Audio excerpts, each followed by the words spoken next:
నేను మీ సిఎస్లో స్వర్గీయ నందమూరి తారక రామారావు గారిని చూసి తరించిపోయినటువంటి వాళ్ళు అనేక మంది ఉన్నారు. అలాంటిది ఆయనతోటి కలిసి పనిచేసినటువంటి డాక్టర్ జయప్రకాష్ నారాయణ గారు మనతోటి ఉన్నారు.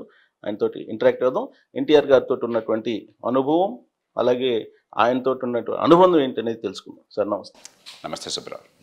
సార్ మాకైతే జలసి నిజంగానే, ఎందుకంటే ఎన్టీఆర్ గారితో కలిసి పనిచేయటం అనేది అది అదృష్టం కింద చాలామంది భావిస్తుంది. అలాంటిది మీకు అలాంటిది రావటం అనేది నిజంగానే బహుశా నేను అనుకోవటం అది లక్కీ అనుకుంటున్నారా? ఇలాంటివి మనం చెప్పినప్పుడు మొదట్లో ఆయన ఒక రాజకీయ పార్టీ పెడుతున్నప్పుడు నేను ఒక ట్రైనింగ్లో ఉన్నటువంటి యువాధికారిని. కొంతమంది ఇతర పార్టీల ప్రముఖులు, కాంగ్రెస్ ఇతర పార్టీల ప్రముఖులు, జనతా అలాంటి వాళ్ళు ఉన్నారు, టీడీపీలో చేరదామని చెప్పంటే అప్పుడు జార్జ్ ఫెర్నాండెస్ గారు వారిని వారించారు. ఎందుకంటే కొత్తగా ఎవరు వచ్చారు, సినిమా యాక్టరు, మనం సిద్ధాంతపరమైన రాజకీయం నడుపుతున్నాము, లోతైనది. అప్పుడు వారు నన్ను సంప్రదించారు. నేనంటే గౌరవం ఉన్న కారణంగా కొంతమంది ఎమ్మెల్యేలు కానీ కొంచెం సీనియర్ స్థాయి నాయకులు, నేను కూడా ఫెర్నాండెస్ గారు చెప్పింది కరెక్టే కదా అన్నాను. ఎందుకంటే సినిమా రంగం వేరు, ప్రజాజీవనం వేరు అని చెప్పని నేను కూడా అనుకున్నాను. కానీ తర్వాత ఒక అధికారిగా ఆయనతో పని దగ్గరగా చూసిన తర్వాత వ్యక్తిగతంగా సహజంగా సాన్నిహిత్యము, అనుబంధం ఏర్పడుతుంది. మా ఇద్దరికి మాకు ప్రత్యేకమైనటువంటి సంబంధం. ఎందుకంటే రోజు బోళ్ళంతా పోటాడుకునేవాళ్ళం. సగటున ఆయనతో నేను కలిసి పనిచేసిన కాలంలో రోజుకు 2 గంటలు మేము ఇద్దరం యుద్ధమే. ఎందుకంటే ఆయన చాలా గుండెదట ఉన్న మనిషి. ఒకసారి నిర్ణయం చేసుకుంటే ఆయన వెనక్కి వెళ్ళరు. నేను కొంచెం మండివాడిని. ప్రజా ప్రయోజనాల విషయంలో నా దృష్టిలో ఇది సరైనదంటే దానికోసం పోరాడాలి, సరైనది కాదంటే దాన్ని ఆపాలి. కొంచెం మెత్తగా కనిపిస్తాను కానీ నేను తేలిగ్గా దొంగే మనిషిని కాదు. మరి అధికారం ఆయన చేతుల్లో ఉంది, నా చేతుల్లో అధికారం లేదు. నా చేతుల్లో ఉన్నదల్లా తర్కం, కాస్త ఆలోచన. ఆయనకున్నది ప్రజాదరణ, ప్రజల పట్ల ప్రేమ,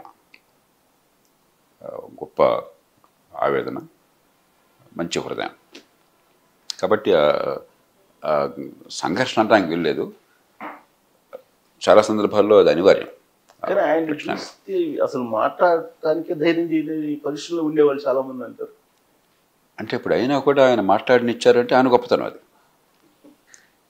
సర్వాధికారము ఉండి మీరు ఒక అధికారిని ముఖ్యమంత్రి కానీ ప్రధానమంత్రి కానీ మరుక్షణం తీసేయచ్చు కదా, పూర్తిగా వాళ్ళ చేతుల్లో ఉంది. అయినా కూడా చర్చ అక్కడి దాకా వచ్చిందని చెప్పంటే అది గొప్పతనం ఆ నాయకుడిది. ఒకటి, ఆ నాయకుడికి ఆత్మవిశ్వాసం ఉండాలి. నేను చెప్పిన దాన్ని కాదన్న మాత్రం చేత నాకేమీ పరువు నష్టం కాదు, నేను తక్కువ వాడిని కాదని ఆత్మవిశ్వాసం ఉండాలి. అందరికీ అన్నీ తెలియనక్కర్లేదు. 2, చిత్తశుద్ధి ఉండాలి. సమాజం పట్ల విపరీతమైన అనురక్తి ఉండాలి. కాబట్టి సమాజం కోసం పనిచేస్తున్నాం కాబట్టి కానీ సొంతం కోసం కాదు, దానికి ఎక్కడ ఏది పనికొచ్చినా తీసుకోవాలన్న తత్వం ఉండాలి. 3, కొంత వినమ్రత ఉండాలి. ఎంత పెద్ద ప్రజాజీవనంలో మనం ఎంత గొప్పవాళ్ళమైనా కూడా మనకు తెలిసింది పరిమితమే. మనం ఎంత ఆలోచిస్తున్నా కూడా తప్పు కావచ్చేమో అన్నటువంటి వినమ్రత ఉండాలి. 4, నిజాయితీ అంటే ప్రేమ ఉండాలి. ఎన్టీ రామారావు గారు ఇవన్నీ కూడా పూర్తిగా మూర్తీభవించిన మనిషి. చాలామందికి ఆయన గొప్ప కోట్ల మంది హృదయాలను దోచుకుంటున్న మహానటుడుగా, ఒక దేవతా స్వరూపంగా తెలుగునాట కానీ బహుశా భారతదేశంలో చాలా ప్రాంతాల్లో కానీ మీరు దేవుణ్ణి ఊహించుకుంటే రాముణ్ణి కానీ కృష్ణుడిని కానీ మరో దేవుణ్ణి ఊహించుకుంటే ఎన్టీ రామారావు ఊహించుకుంటారు. మీకు మీ మనసుకు స్ఫురణ వచ్చేది అది. ఆయన అంతగా తాదాత్మ్యం చెందారు ఆ పాత్రలో, అంతగా ప్రజల మనసును దోచుకున్నాడు ఆయన. కానీ ప్రజాజీవనంలో ఒక నాయకుడిగా తెలుగునాటే కాదు ఈ దేశ రాజకీయ చరిత్రలో, స్వతంత్ర భారతంలో ఆయన అద్భుతమైన పాత్ర. రాజకీయ స్వరూప స్వభావాలను పూర్తిగా ఆయన మార్చేశాడు. ఒక రకంగా ఆయన ఒక 25-30 ఏళ్ళు ముందు వచ్చేసారు. ఎందుకంటే అప్పుడు ఇంకా రాష్ట్రాలు బలపడలా, రాష్ట్రాలకు అధికారులు ఆయనే తీసిపారేశారు కదా 84లో. ఎంత అలవోకగా ఇందిరాగాంధీ గారి ఆజ్ఞానుసారం ఆనాటి గవర్నర్ రామ్లాల్ ఏం చేశాడో మనం చూసాం. తెలుగు ప్రజలు గట్టిగా నిలబడి పోరాడారు కాబట్టి ఎన్టీ రామారావు గారు లొంగిపోలేదు కాబట్టి, నాయకత్వాన్ని ఇచ్చారు కాబట్టి మరి 4 రోజుల్లో ఆయన్నే తిరిగి తీసుకోవాల్సి వచ్చింది. అదే సమయంలో కాస్త అటు ఇటుగా మీరు జమ్మూ కాశ్మీర్లో చూసినట్టయితే ఫరూక్ అబ్దుల్లాని దింపేశారు. ఆయన సొంత బామర్ది జిఎం షా అని చెప్పని 12 మంది ఎమ్మెల్యేలతో ఆయన దింపేసి ఆ 12 మందిని మంత్రులు చేసి జిఎం షాని ముఖ్యమంత్రి చేసి కాంగ్రెస్ పార్టీ బయట నుంచి మద్దతు ఇచ్చింది. మరి ఫరూక్ అబ్దుల్లా పోరాడలేకపోయినాడు. ఆనాడు ఫరూక్ అబ్దుల్లా పోరాడినట్టయితే కాశ్మీర్ ఎట్లా ఉండేది కాదు. ఒక కాశ్మీర్ పతనానికి అక్కడ పెద్ద సమస్య జటిలం కావడానికి కారణం ఆనాడు ఎన్టీ రామారావు గారి నాయకత్వం అక్కడ లేకపోవడం. కాబట్టి ఈ ప్రభుత్వాన్ని ఎంత ప్రజాదరణ ఉన్నా కూడా ప్రభుత్వాన్ని ఒక్క చిటికలో ప్రధానమంత్రి హుకుంతో దింపేసేటువంటి రోజులు అవి. సో ఐరన్ లేడీ అని ఇందిరాగాంధీ గారికి ఫస్ట్ టైం ఫైట్ చేసింది ఎన్టీ రామారావు గారేనా? ఖచ్చితంగా. అప్పటిదాకా అప్రతిహతంగా సాగింది ఆవిడకి. అసలు దేశంలో ఆవిడకి ఎదురు లేదు. ఒక్క డిఎంకే కొంత ఎదురుదిగా ప్రయత్నం చేసింది. కానీ అప్పటికి మీకు గుర్తుందో లేదో డిఎంకే ప్రభావం పోయి ఎంజీఆర్ వచ్చేసారు. ఎంజీఆర్ వచ్చిన దగ్గర నుంచి ఎంజీఆర్ చనిపోయేదాకా పూర్తిగా రాజకీయ వ్యాన్ చుట్టూ ఉంది తమిళనాడులో. మరి డిఎంకేకి స్థానం దొరకలా. ఎంజీఆర్ పోయిన తర్వాత వచ్చింది. ఎంజీఆర్ ఏమో ఇందిరాగాంధీకి అనుచాడు, ఆవిడ పక్షాన ఉన్నాడు. కాబట్టి అక్కడ ఎదురు లేదు. ఆవిడకి ఏమన్నా కాస్త ఎదురు ఉంటే మార్క్సిస్టులు బెంగాల్లో 1977 నుంచి బెంగాల్లో మార్క్సిస్టులు పీఠం వేశారు. బెంగాల్ రాజకీయ పద్ధతి వేరు. కాబట్టి అలాంటి సందర్భంలో ఈయన ఒక రాష్ట్రంలో ఇంత పెద్ద ఎత్తున ఉవ్వెత్తున లేచి ఇంత వేగంగా అధికారాన్ని పొందడమే కాదు, కాంగ్రెస్ను ఓడించి మొత్తం దేశంలో కాంగ్రెసేతర నాయకులందరినీ కూడా కలిపి వాళ్ళకి మనోస్థైర్యాన్ని నింపి మనం ఏం చేయాలనుకున్న సమయంలో ఒక మార్గాన్ని చూపెట్టి, ఫెడరలిజం అంటే ఈవేళ కూడా దేశంలో ఎవరికి అర్థం కాదు. అలాంటిది ఫెడరలిజం అన్న అంశం మీద అన్ని రాష్ట్రాలని కలపటం ఏంటి, కాంక్లేవ్స్ పెట్టడం ఏంటి, లక్షల మంది జనం హాజరు కావటం ఏంటి, రాష్ట్రాల హక్కుల గురించి అది ఊహించడానికి కూడా సాధ్యం. మామూలుగా రాజకీయంలో తలపడిన వాళ్ళు అనుకున్న వాళ్ళు ఎవరో కూడా దాన్ని అంశంగా తీసుకొచ్చి ప్రజల్లోకి వెళ్ళరు. ఆయన దాన్ని తీసుకెళ్ళారు. ఆనాడు ఆయన మిగతా నాయకుల్ని కలుపుకొని, మీరు అక్కడ బెంగాల్ నుంచి వచ్చినటువంటి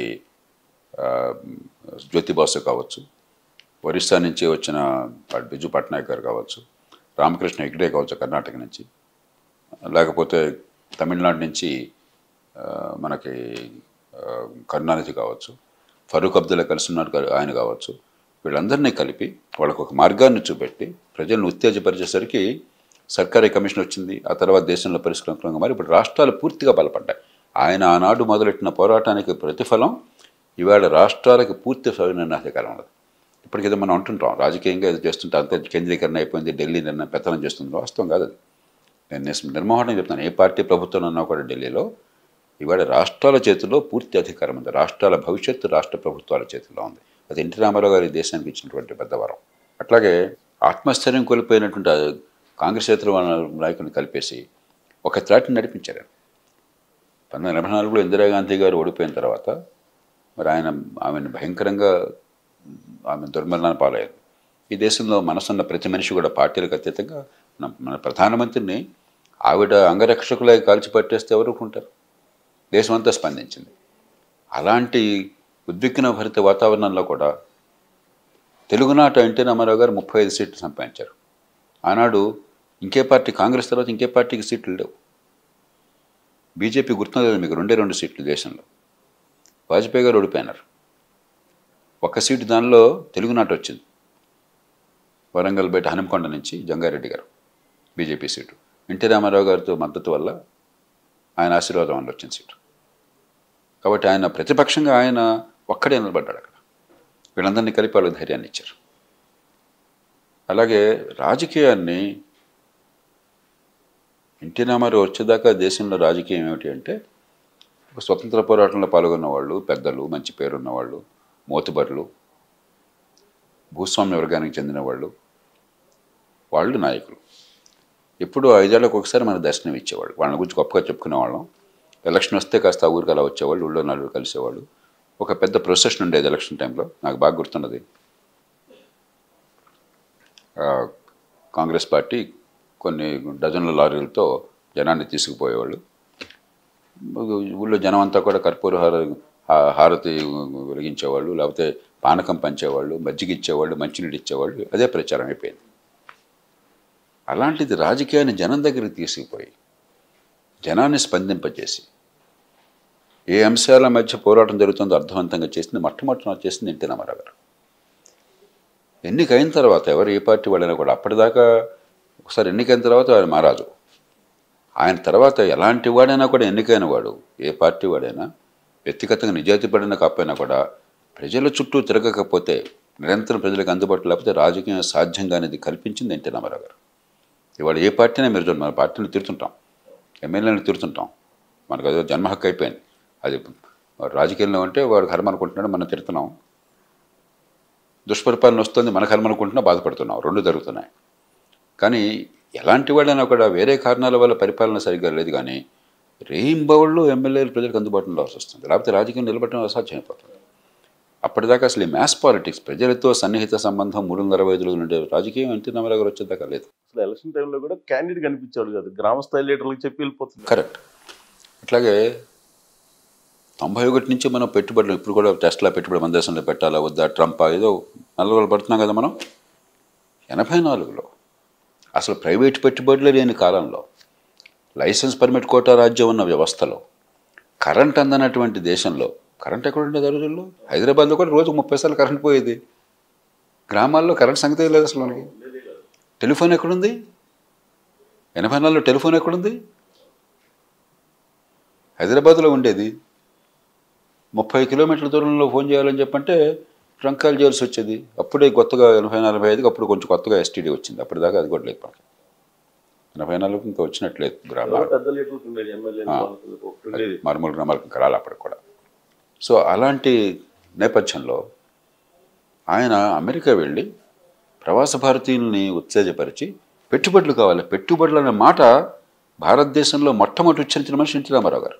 ఆర్థిక సరళీకరణకు ముందే ఆర్థిక వ్యవస్థకి ప్రైవేటు పెట్టుబడులు అవసరము, ఉత్పాదకత అవసరము, దాని నుంచి ఉపాధి కల్పన వస్తే అభివృద్ధి జరుగుతుంది, అక్కడి నుంచి ఆదాయాలు వస్తాయి, అక్కడి నుంచి పేదరికం పోతుంది. అసలు ఈ రకంగా ఆలోచన ఆయన ఆర్థికవేత్త కాదు. ఆయన బిఏ చదువుకున్నారు కాలేజీలో, అంతేగాని ఆర్థిక శాస్త్రం చదువుకున్న మనిషి కాదు, పిహెచ్డీ పొందలేదు. కానీ అపారమైనటువంటి ఇంగిత జ్ఞానం ఉన్న మనిషి. లేకపోతే ఆనాడు మనకు గొప్ప గొప్ప తలపండిన వాళ్ళంతా కూడా, ఆర్థికవేత్తలంతా కూడా ప్రభుత్వము, ప్రభుత్వ రంగము, లేకపోతే సోషలిజము, కొహనా సోషలిజం, లైసెన్స్ రాజ్యము, పర్మిట్ రాజ్యము, కోటా రాజ్యము, ఈ ఇంపోర్ట్ ఎక్స్పోర్ట్ డ్యూటీలను చాలా ఇష్టం వచ్చినట్టుగా వాళ్ళు ఉపయోగించుకుని దానిలో డబ్బులు సంపాదించడము, మనకు కావాల్సిన వాళ్ళని కోటీశ్వరుని చేయటము. ఆ రోజు సిటీ బస్సులో ఎవరికి లైసెన్స్ ఇస్తే ఆయన వచ్చేది లక్షాధికారి, ఎవరికి ఇవ్వకపోతే ఆయనకి అవకాశం లేదు. అంటే కాబోయే లక్షాధికారులు మనం తయారు చేసేవాళ్ళం, మన ఇష్టం.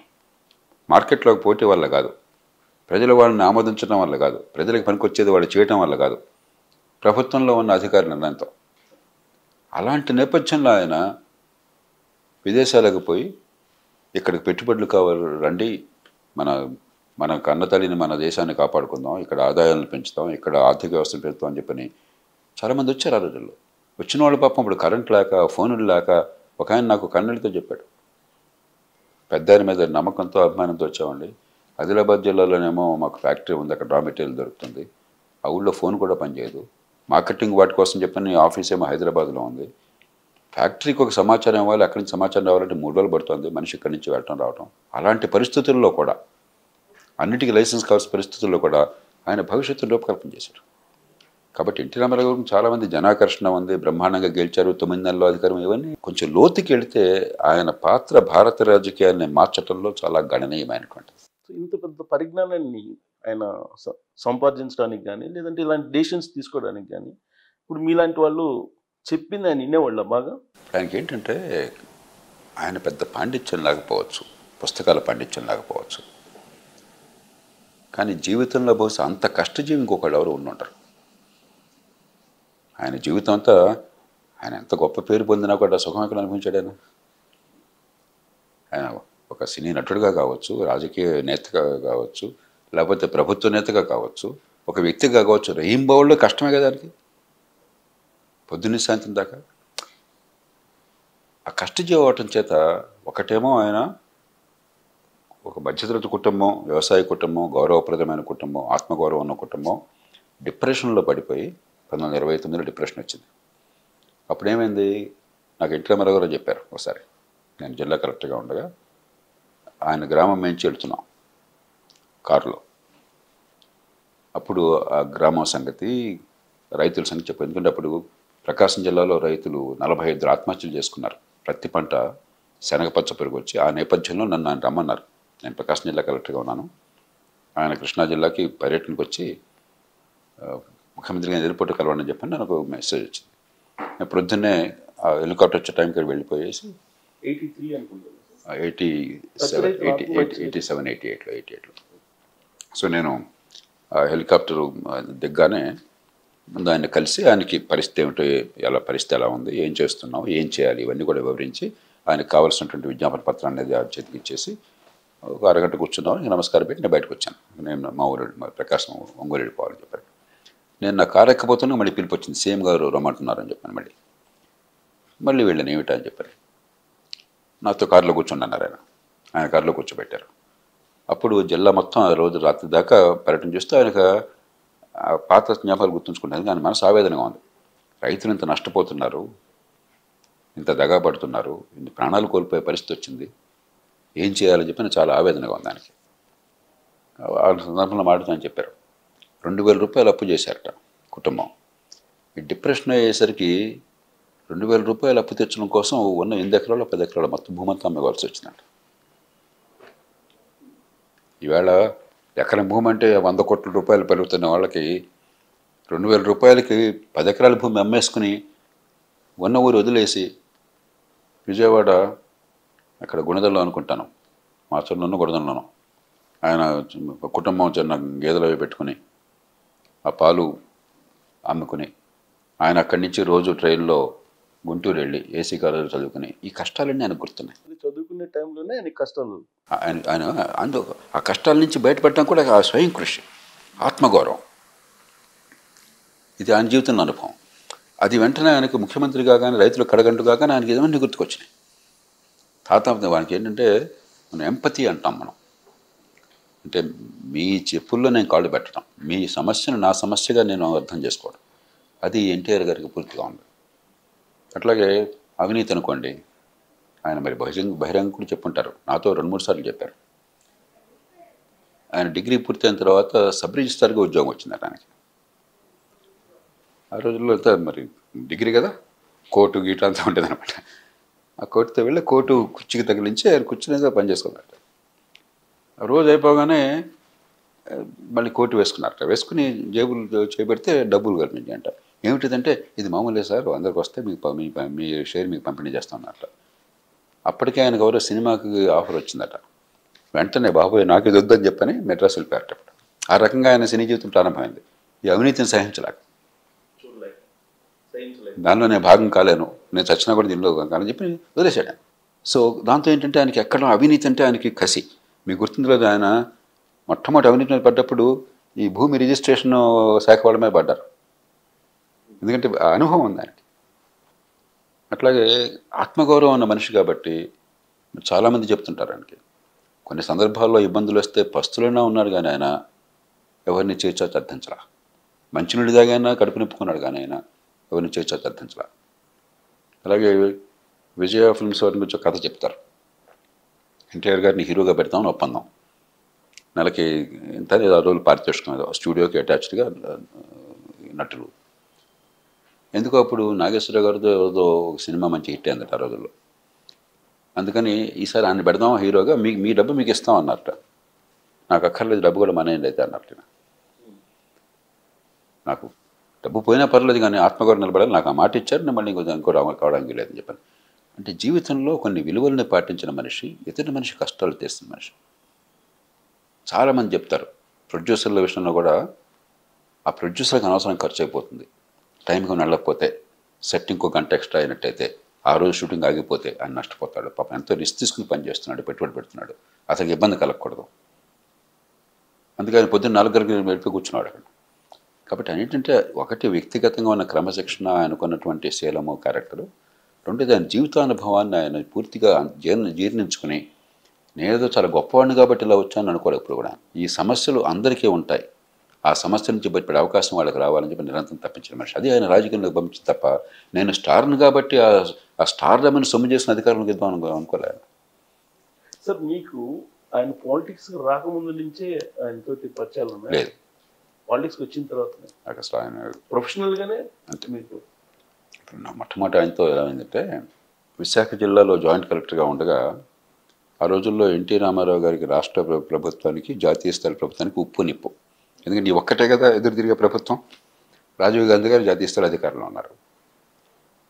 ఆ నేపథ్యంలో జనార్దన్ పూజారి అని చెప్పని బ్యాంకింగ్ మినిస్టర్ ఆయన పర్యటనకు వచ్చాడు. మా కలెక్టర్ గారు ఈయనతో గొడవ మనకెందుకని చెప్పి లీవ్ పెట్టేశాడు. ఆయనకి ఎక్కడికి వెళ్ళా కూడా గొడవ చేస్తుంటాడు, హడావుడి చేస్తుంటాడు, ఏదో ప్రతిపక్షాలు ఉంటాడు, మరి రెచ్చిపోతుంటాడు, ఏదో జరుగుతుంటుంది. ఆ రోజుల్లో రుణమేళాలను పెట్టి ఏదో పేదలకు మేము ఇచ్చేస్తున్నాం, ఏదో హడావుడి ఉంటుంది కదా రాజకీయంగా. అప్పుడు నేను ఇన్ఛార్జ్ కలెక్టర్గా ఉన్నాను. నేను రిసీవ్ చేసుకున్నాను, అంత అయింది. ఆయన ఎక్కడో తిరిగి వెళ్తున్నాడు. అక్కడ మేము రుణమేళాకి వెళ్ళడం కోసం చెప్పని వెళుతుంటే దారిలో సింహాచలం టెంపుల్ ఉన్నది. నేను కొంచెం ప్రభుత్వంలో పనిచేసేది వేరు, దేవాలయాలు మీ భక్తి వగేరా వేరు అని కొంచెం గట్టిగా ఇప్పుడంత పట్టించుకొని ఏదైనా వదిలేస్తాను. ఎందుకంటే కొంచెం మన సమాజంలో దాని గురించి అంత గట్టిగా పట్టింపు ఆ రోజులు కొంచెం గట్టిగా ఉండేవాడు నేను. అందుకని గుడికి వెళ్తాను నేను ఎందుకు లేదని చెప్పి ఆయన గుడికి వెళ్తారు కదా అని ఆయనకంటే నేను కొంచెం 10 నిమిషాలు లేటుగా బయలుదేరాను. ఆయన గుడి నుంచి తిరిగి వచ్చే టైంలో నేను అక్కడ వెన్యూ కడదామని చెప్పాను. ఆయన ఎందుకో అక్కడ గుడికి వెళ్ళడం మనసు మార్చుకున్నాడు ఆయన దారిలో. ఆ రోజుల్లో మొబైల్ ఫోన్స్ లేవు. మాకు సమాచారం అనేది పోలీస్ వైర్లెస్ నుంచి. మినిస్టర్ గారు డైరెక్ట్గా వెళ్ళిపోతున్నారు, గుడికి వెళ్ళటం లేదని చెప్పాను కానీ నేను కూడా అదరబదరగా బయలుదేరాను. ఒక 5 నిమిషాలు లేట్ అయింది నేను వెళ్ళేసరికి. ఈ లోపల అక్కడ స్టాల్స్ ఏమన్నా ఆయన స్టాల్స్ చూస్తున్నాను. ఈ లోపల నేను కూడా వెళ్ళాను, ఆ స్టాల్స్కి వెళ్ళాను, స్టాల్స్లో కలిశాను, అంత పూర్తి చేసి వేదిక మీద వచ్చాం. ఈయన ఉపన్యాసాలను మాట్లాడుతూ ప్రతిపక్షాల రాష్ట్రాల్లో ఏమనుకున్నారు, మేము జాతీయ స్థాయిలో ప్రభుత్వంలో ఉన్నాం, అధికారం అంతా మా చేతుల్లో ఉంది, అంత తేలుస్తాం అధికారులని, చూడండి యంగ్ కలెక్టర్ ఉన్నాడు ఇక్కడ, కనీసం నేను వచ్చేసరికి ఫంక్షన్లో లేడు ఇక్కడ అని ఇష్టం వచ్చినట్టు మాట్లాడడం మొదలెట్టాడు. ఫస్ట్ అదేనా మీరు చోటు ఆయనతో కలిసి మంచితో ఎయిర్పోర్ట్ రిసీవ్ చేసుకున్నాను. తర్వాత అంతే తప్ప ఇంకొట్టలేదు అసలు. నా పక్కన ఆంధ్ర బ్యాంక్ చైర్మన్ ఉన్నారు, ఆంధ్ర బ్యాంక్ లీడ్ బ్యాంక్. అప్పుడు నేను ఆయనతో చెప్పాను, నీకు కొంచెం అతిగా మాట్లాడుతుంటే నేను వెళ్ళిపోతానండి ఇక్కడికి, ఇక్కడ వచ్చి నేను అవమానాలు భరించాల్సిన అవసరం లేదు, ఏమనుకుంటున్నాడు నేను చెప్పాను. ఆయన నన్ను క్షమించాను మహాశయ, మాకు ఇబ్బంది అవుతున్నాను, మా బాసు బ్యాంకింగ్ మినిస్టర్, ఆయన ఏం మాట్లాడినా కొంచెం మీరు నా కోసం కొంచెం ఉందంటే ఆయన కోసం ఆయన మాజీ ఐఏఎస్ అధికారి, రిటైర్డ్ ఐఏఎస్ అధికారి, అందుకని చెప్పని ఆయన నొప్పించలేక నేను కూర్చున్నాను. అది తర్వాత పెద్ద పెద్ద గందరగోళమైంది. అప్పుడు జిల్లా పరిషత్ చైర్మన్ గారు నాకు ఫోన్ చేసి క్షమించండి సార్ అని చెప్పని, ఆయన సుమతి శతకం అనుకుంటా పద్యం ఉంది, గుర్తున్నది మీకు, అల్పబుద్ధివానికి అధికారం ఇచ్చిన అని చెప్పి కనకపు సింహాసనమన సొనకమను అని అది చదివాడు. ఫోన్లో ఆయన దాన్ని రిసెర్చ్ చేశాడు. కాంగ్రెస్ పార్టీ నాయకుడే, వాళ్ళు కూడా చాలా హర్ట్ అయ్యారు, చాలా తప్పు చేశాడని చెప్పారు. జనగ వెంగళరావు గారు స్వయంగా విశాఖపట్నం వచ్చి నన్ను కూర్చోబెట్టి నా చేతుల్లో చేపెట్టి క్షమాపణ కోరాడు, తప్పు చేశామని చెప్పి. అది నేపథ్యం. పత్రికల్లో రోజుల్లో పెద్ద మెయిన్ హెడ్లైన్స్ అదే. అదైన 3-4 రోజులకి ఎన్టీ రామారావు గారు వచ్చారు అక్కడికి. ప్రధానమంత్రి గారు వస్తున్నారు, టెక్నికల్ హాల్ట్ అది విశాఖపట్నంలో. ఆ రోజుల్లో రాజకీయంగా పడకపోయినా కూడా సాంప్రదాయాలను ఎంతగా పాటించేవారంటే ఎన్టీ రామారావు గారు, ఆయన స్థాయికి ప్రధానమంత్రి నా రాష్ట్రానికి వస్తున్నారు. ఆయనకి నాకు గొడవలో ఉండొచ్చు, కానీ ఈ జాతి మనది, ఈ దేశం మనది, ఆయన దేశ ప్రధానమంత్రి, నేను గౌరవించాలని చెప్పిన టెక్నికల్ హాల్ట్కి. అది అధికారికంగా అక్కడేం సమావేశం లేదు. అక్కడ వచ్చి అక్కడ విమానంలో ఫ్యూల్ నింపుకుని వెళ్ళిపోవటం అంతే. ఆయన అక్కడికి వచ్చారు ఆ 10 నిమిషాల కోసం చెప్పాను. వచ్చినప్పుడు నన్ను పిలిపించారు, మొట్టమొదటి కలవటం అయింది అది. ఏమిటి ఏదో మనిషి ఇష్టం ప్రవర్తించట విన్నాం మేము అన్నారు. సంఘటన చెప్పాను, నువ్వు ఇది బాగోలేదు, ఇది నేను తీవ్రంగా దీన్ని ఉద్యమంలా తీసుకుందాం, నేను పార్లమెంట్లోకి వచ్చి లేపుతాను ప్రశ్న, ప్రధానమంత్రి ఇప్పుడు మాట్లాడుతున్నారు. నేను చెప్పాను, దయచేసి మీరు మాట్లాడద్దు, ఇప్పటికే రాష్ట్ర ప్రభుత్వానికి యూనియన్ ప్రభుత్వానికి మధ్య సంఘర్షణ వాతావరణం ఉన్నది, ఈ చిన్న కారణంగా నా వల్ల మీరు ప్రధానమంత్రి గారితో సంబంధం చెడిపోవటం అనేది నాకు ఇష్టం లేదు. మీకు అంతగా ఏమైనా అనిపిస్తే ప్రధాన కార్యదర్శి గారిని జాతీయ స్థాయి కేబినెట్ కార్యదర్శి ఒక లెటర్ రాయమని ఇది పద్ధతి కాదు, అధికారులతో వ్యవహరించే తీరు, అధికారులు పార్టీలకి పక్షపాతాలకు అతీతులు, అందులో ఈ ఆల్ ఇండియా సర్వీస్ అధికారులు జాతీయ స్థాయిలో పనిచేస్తారు, రాష్ట్రంలో పనిచేస్తారు, ఇలాంటి పిచ్చి పనులు చేయొద్దని చెప్పండి మంత్రులకు అని చెప్పి ఒక లెటర్ రాయండి, వదిలేసేయండి అని చెప్పన్నాను. అది మొట్టమొదట నాకు ఎంతో బహుశా నేను దాన్ని ఉపయోగించుకోకుండా మీరు ఆయన కొంచెం సమయం చేయడం ఆయన నచ్చి ఉండొచ్చు. మామూలుగా అయితే బాగుంది, నేను హీరోగా చాలా మంది అవుతాను కదా, నేను దాన్ని చిన్నదాన్ని పెద్ద చేయొద్దు, జరిగిందా జరిగిపోయింది, రాష్ట్రాలు నష్టపోకూడదు. నేను ఎప్పుడు మొట్టమొదటి నా పోరాటం ఎప్పుడు అది, రాజకీయ రగడలో ప్రజలు నష్టపోకూడదు, మన రాష్ట్రం నష్టపోకూడదు, దేశం నష్టపోకూడదు, దేశ ఐక్యతని కాపాడాలి. అలాగే విశాఖపట్నంలో భూ నిర్వాసితులు వీడంతా కూడా ఉద్యోగాలు కావాలని పాపం గొడవ చేస్తుండేవాళ్ళు. ఏదో ఒక అలాంటి ఉద్యమ సంఘటనలో ఫైరింగ్ జరిగింది. ఆ ఫైరింగ్ జరిగితే వీళ్ళంతా కొంచెం మంచి ఉద్రేకపడిపోయి మేము వెళ్తాము, స్టీల్ ప్లాంట్కి వెళ్తాము, సిఎండికి వెళ్ళి పిటిషన్ ఇస్తామన్నారు. ఉద్దేశం అది కాదు, అక్కడ పోయి విధ్వంసం చేయాలి కోపంలో ఉన్నారు. కాబట్టి నేను గట్టిగా ఆపాను వాళ్ళని. ఎందుకంటే వాళ్ళు ఇలా చేస్తే రాష్ట్రంలో ఉన్నటువంటి కేంద్ర ప్రభుత్వ వనరుల మీద రాష్ట్రం కాపాడలేకపోయింది, లాలెస్ అని చెప్పి ప్రభుత్వం దింపేస్తారు. సో ఇవన్నీ ఆయన దృష్టికి వెళ్తుంటాయి, ఏం జరుగుతుందని చెప్పన్నది. ఒకరోజు నాకు ఫోన్ చేశారు, ఆయనే ఫోన్ చేశారు, బ్రదర్ మిమ్మల్ని మా జిల్లా కలెక్టర్గా వేసుకున్నాం అన్నారు నాకు. అంటే కంగ్రాచులేషన్స్ అని చెప్పి అంటే నేను వెంటనే అన్నాను, థ్యాంక్ యూ, కానీ మీకు తెలుసో లేదో అది నా జిల్లా కూడాను, కాబట్టి నన్ను వేయొద్దు ఆ జిల్లాకి, సొంత జిల్లాకి వెళ్ళడం మంచి కాదన్నాను. కానీ ఏ ఊరు ఏంటని కనుక్కొని, ఏదో మీకు బ్రహ్మాండమైన పేరు ఉంది, మిమ్మల్ని గురించి అబ్బోర ఏ రకంగా కూడా అంటున్న వాళ్ళు, ఆ జిల్లా బాగుపడుతున్న ఉద్దేశం నేను కావాలని నా జిల్లాకి వేస్తున్నాను, మీరు కాదంటున్నారు ఏమిటన్నారు.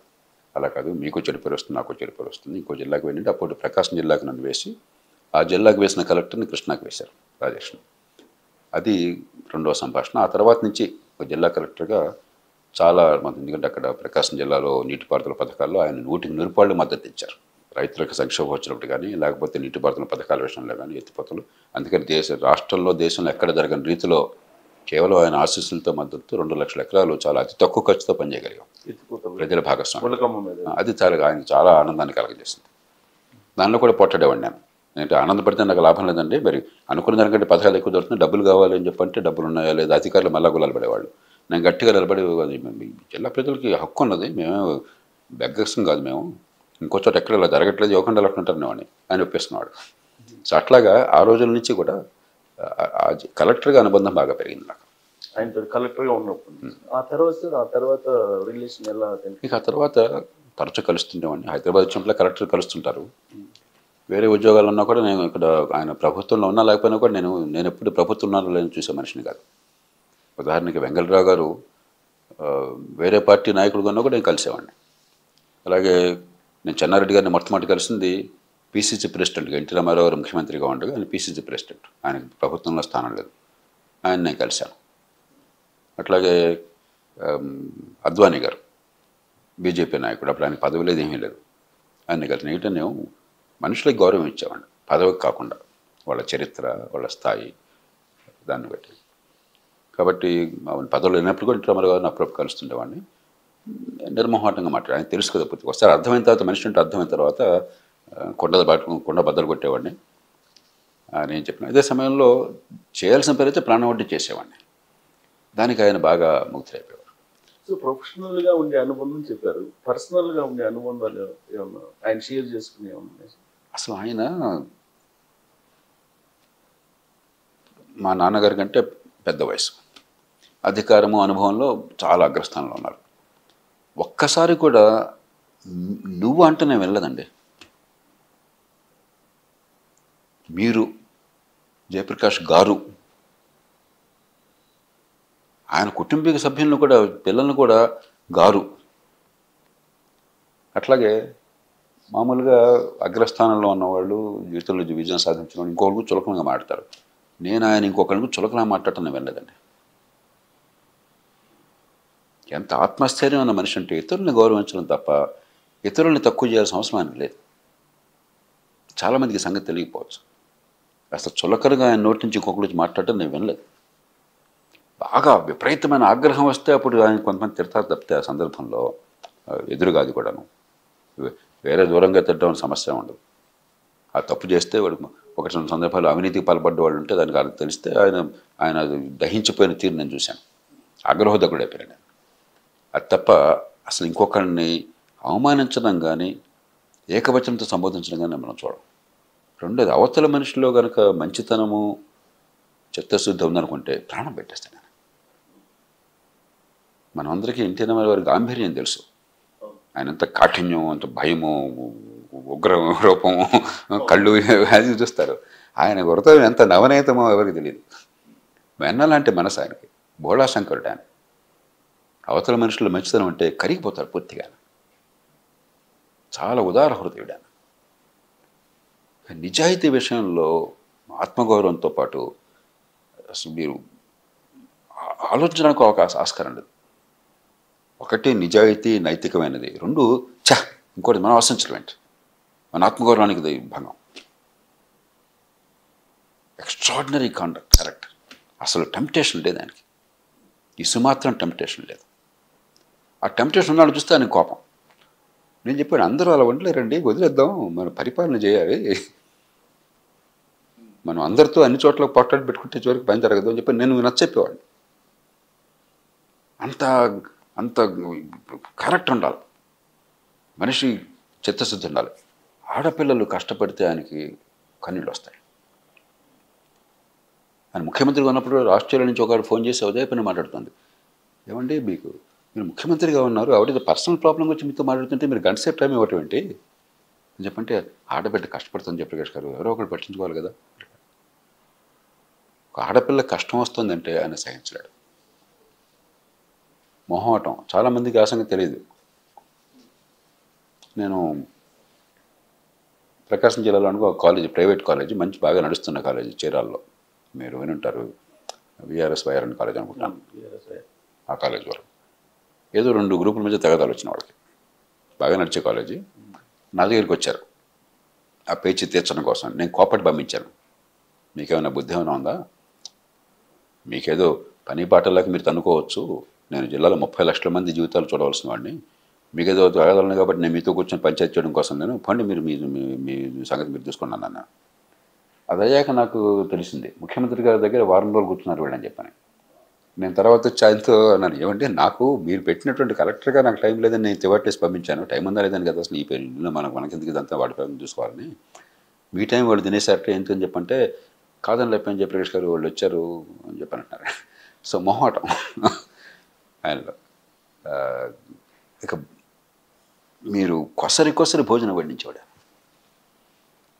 రోజు ఆయనతో నేను కలిసి బ్రేక్ఫాస్ట్ కొసరి వడ్డించాడు పక్కన కూర్చోబెట్టి.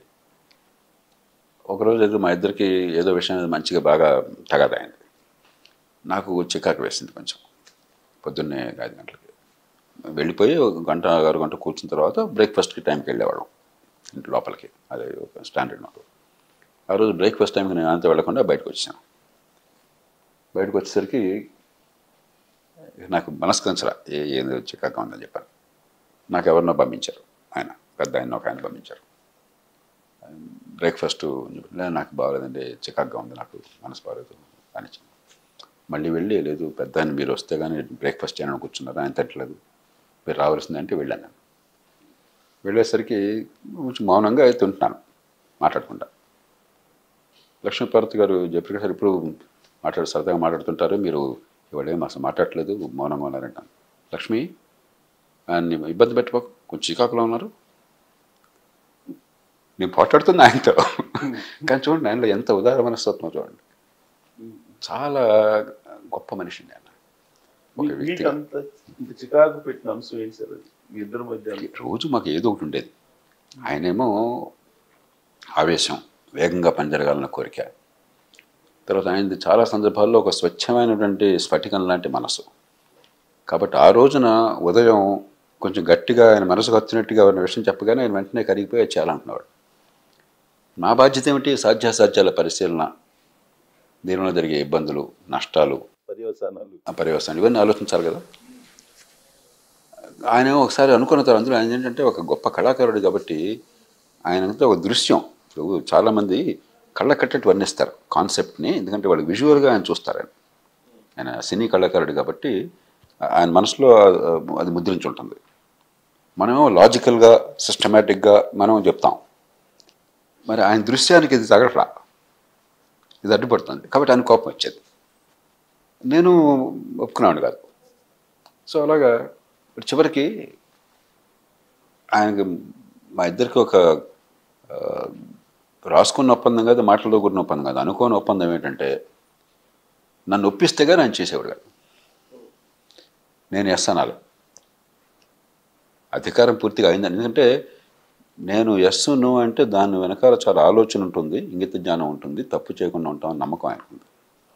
సో స్వార్థం లేదు, సొంత ప్రయోజనం లేదు, కాబట్టి వీడు నమ్మొచ్చు నా విశ్వాసం అంది. అందుకని నేను ఒప్పుకోకపోతే ఎక్కడ పొరపాటు ఉందో నా మనసులో ఉంది. కానీ మనసు గట్టి సంకల్ప బలం ఉన్న మనిషి కాబట్టి అంత తేలిగ్గా ఆయన ఒప్పుకోకపోతే ఊరుకున్న మనిషి కాదు. కాబట్టి ఆయన గట్టిగా అరిచేవాడు. ఒకరోజు ఆయన బాగా అరుస్తుంటే ఏదో సందర్భంలో నేను నవ్వేశాను. నాకు ఇంత కోపంగా ఉంటే మీరు నవ్వేస్తారు మీరు అంటే ఇప్పుడు మీరు అరిస్తే నేను అరిస్తే బయటంతా భయపడిపోతారు, మీరు గట్టిగా అరిస్తే నేను కొంచెం తగ్గాలి నవ్వాలి, నేను గట్టిగా అరిస్తే మీరు కొంచెం పట్టించుకోకూడదు కుర్రాళ్ళు అని చెప్పని అంటే ఆయన కూడా పక్కపక్కన వేశాడు. ఆ జర్నీ ఎన్ని సంవత్సరాలు సార్ మీది ఆయన? ఇది కేవలం ఇంత సన్నిహితంగా ముఖ్యమంత్రిగా ఉన్నప్పుడు మెలిగింది రెండో టర్మ్లో. మొదటి టర్మ్లో నాకు ఆయనతో అనుబంధం అంతా కూడా జిల్లా కలెక్టర్గా ఇప్పుడు ఆయన పదవిలో ఉన్నటువంటి 4 ఏళ్ల పాటు నేను జిల్లా కలెక్టర్గా ఉన్నాను. ఆయన ముఖ్యమంత్రిగా ఉన్న కాలంలో 3 సంవత్సరాలు 9 నెలల పాటు. ఆ 3 సంవత్సరాల 9 నెలల పాటు చాలా చాలా సన్నిహితమైన అనుబంధం ఉండేది. ఆయన పదవులు లేనప్పుడు తరచుప్పుడు కలిసేవాడిని, అప్పుడు కలిసేవాడిని. ఏం చేస్తున్నామో తెలుసు కదా. ఇప్పుడు రాజకీయంలో ఉన్న వాళ్ళకి ఏ పార్టీ వాళ్ళైనా కూడా కొంచెం క్షేత్రం గురించి అర్థమైతే ఎవరేం చేస్తున్నారో పూర్తిగా తెలిసిపోతుంది. మనం వెళ్ళి నేను చెప్పుకోక్కర్లేదు, మనం గ్యాస్ కొట్టక్కర్లేదు. కాబట్టి ఆ క్రెడిబిలిటీ ఏదో ఉంది కాబట్టి తెలుసు. కాబట్టి ఆ తర్వాత లేదు. ఆ తర్వాత ఆయన చనిపోయేదాకా పదవి పోయిన తర్వాత కూడా తరచు రెగ్యులర్గా కలిసేవాడిని. ఆయన ఫోన్ చేస్తుంటారు, నేను ఫోన్ చేస్తుంటాను. అంత జరిగిన తర్వాత కూడా సార్ 95 జరిగిన తర్వాత కూడా రెగ్యులర్గా అప్ టు ఎండింగ్ వరకు మీరు టచ్లో ఉన్నారు? చివరిసారి ఆయన కలిసింది జనవరి 12వ తారీఖున 96లో. జనవరి 12 నేను కర్ణాటక వెళుతున్నాను. అక్కడ మా పిల్లనిచ్చిన మామగారు పాపారావు గారు బాగా ఆయన కూడా ఎలాంటి తత్వం, మంచి చిత్తశుద్ధి, నిజాయితీ, సమాజహితం, ఒక గాంధేయవాది ఆయన. అంతా కూడా నాకు కన్న తండ్రి ఎంతో, నాకు 3 తండ్రులు అని చెప్తుంటున్నప్పుడు కన్న తండ్రి, పిల్లనిచ్చిన మామగారు, ఎన్టీ రామారావు గారు, 3 కూడా నాకు సమానం తండ్రులుగా. నేను అడిగి వెళుతుంటే ఆయనేమో ఎప్పుడు ఎవరిని అడగిన మనిషి ఆయన ఎన్టీఆర్ గారు. మీరు వెళ్ళబోకండి జయప్రకాష్ గారు, నాకు కొంచెం బెంక అనిపిస్తుంది, మీరు ఉండాలనిపిస్తుంది నాకు అని 2-3 సార్లు అడిగారు. నేను నచ్చ చెప్పాను, ఏమంటే ఇది సంక్రాంతిది, అది ఆ రోజు నా జన్మదినం, నాకు పుట్టినరోజుకి అక్కడికి వెళ్ళటం అనమాట. ఆయన మామగారుగా కాదు, నాకు అన్న తండ్రి ఎంతో, ఆయన అంతా కాపుతుంటే నాకు వచ్చేది మంచిగా చెప్పి, అవును మీరంటే మీ పర్సనాలిటీ వల్ల అలాగే ఉంటారని చెప్పి అన్నారు. 3-4 సార్లు ఆయన కోరినా కూడా ఆ రోజు సాయంత్రం కూర్చున్నాను. ఏదో టిఫిన్ తెప్పించారు బయట నుంచి, దోశ లాంటిది తిన్నాము. కోరినా కూడా నేను వస్తాను కదా, వచ్చి కలుస్తాను కదా రాగానే, 2-3 రోజులే కదా అని చెప్పి నేను ఆయనకి సర్ది చెప్పాను. నేను 13 ఎప్పుడో వెళ్ళాను. నేను 13, 14, 16 లేదా 17 తిరిగి వచ్చాను. ఇక రేపు పెద్ద ఆయన కలుద్దాం అనుకుంటున్నాను. నేను రాత్రి తెల్లవారుజామున 3:30, 4 నాకు ఫోన్ వచ్చింది, నేను లేరని చెప్పాను. అని ఎందుకో మరి మళ్ళీ అనుకోరారు, మీరు వెళ్ళొద్దు, మీరు ఉండండి అంటే. లేదు, యాక్చువల్గా గారు సంతోషంగా ఉన్నారు. ఎందుకంటే రాజకీయంగా కూడా కొంచెం ఆయనకు ఒక ఇదిగా అనిపిస్తుంది, ఇప్పుడు బాగుంది పరిస్థితి అని కనిపిస్తుంది. ఒకవేళ కనుక పార్టీ సింబల్ రాకపోయినట్టయితే ఏ సింబల్ పెట్టారో ఆయన నాకు బొమ్మ గీసి చూపెట్టారు నా ఎదురుగా. తాత్కాలికంగా ఆయనకి సింబల్ రద్దు, ఆయనకి ఇవ్వకపోతే పార్టీ మీది కాదు అన్నట్టయితే నాతో అన్నారు, పదవి పోతే పోయింది జయప్రకాష్ గారు, పార్టీ నాది కదా అంటారు ఏమిటి, పార్టీ నేను కాకుండా పార్టీ ఏమిటి, పార్టీ పెట్టింది ఎవరు అంటాడు ఆయన. అది టెక్నికల్ అంటే మనం ఏం చేస్తామని చెప్పారు అనమాట. అది చివరి చేసినారు. అందుకని నాకు ఇప్పుడు కళ్ళు చెమరుస్తాయి తలుచుకుంటే. ఆ రోజున మనం అనుకోలేం కదా రేపు ఎట్లా ఉంటుందని చెప్పాను. అది కానీ ఆయన ఉంటే మీరు చాలాసేపు ఆయన నన్ను మళ్ళీ బ్రతిమలాడు. ఆయన చాలా ఆత్మగౌరవం మనిషి, ఎవరిని ఏది కోరడానికి. ఆ రోజున ఎందుకో మరి ఆయన కనిపించింది అట్లాగా సెంటిమెంటల్గాను. నేనేమో అక్కడికి తప్పనిసరి వెళ్ళాలి, తిరిగి కలుస్తాను కదా నేను అనుకుంటున్నాను. అదే చివరి చూపని నేను అనుకోలేదు. యాక్చువల్గా సార్ ఆయన పర్సనల్ ఇష్యూస్ మీతో షేర్ చేసుకునేవాళ్ళు? ఒకసారి నాతో ఆయనే షేర్ చేసుకోవడానికి ప్రయత్నం చేశారు ఢిల్లీలో. నేను వద్దని చెప్పాను కర్కశంగా. జయప్రకాష్ గారు, నేను మీకంటే ఆప్తులు ఎవరు లేరు నాకు, నేను మనసులో ఉన్నవి పంచుకోవాలి మీతో అంటే మీరు చాలా చేయొద్దు, నా బాధ్యత రాష్ట్రంలో మీరు పరిపాలన చేయడానికి మీకు అండగా ఉంటాం. నా మనసులో వేరే పడినట్టయితే మీ వ్యక్తిగతమైనవి కానీ మిగతావి పడినాయి అనుకోండి, అది నా మనసుని కలుషితం చేస్తుంది. నేను సరైన సలహా ఇవ్వలేను. అంటే మీకంటే ఆప్తులు ఎవరు ఉన్నారు, నా మనసులో వేదన పంచుకోవాలి కదా అన్నారు. తప్పు చేశాను బహుశా. నేను చెప్పాను కదా, కర్కశంగా ఉండేవాడిని ఆ రోజుల్లో. చిన్న విషయాలు గీత గీశాను. నేను నా దృష్టిలో అది కరెక్ట్. అది కానీ ఒక మనిషిగా ఆయన మనసులో ఎంత బాధ ఉంటే ఆయన కోరుంటాడు. అందుకని నేను వినడానికి సిద్ధపడలా. అక్కడ ఫుల్ స్టాప్ పడిపోయింది. మరి నేను వినను అంటే ఏం చేస్తాను?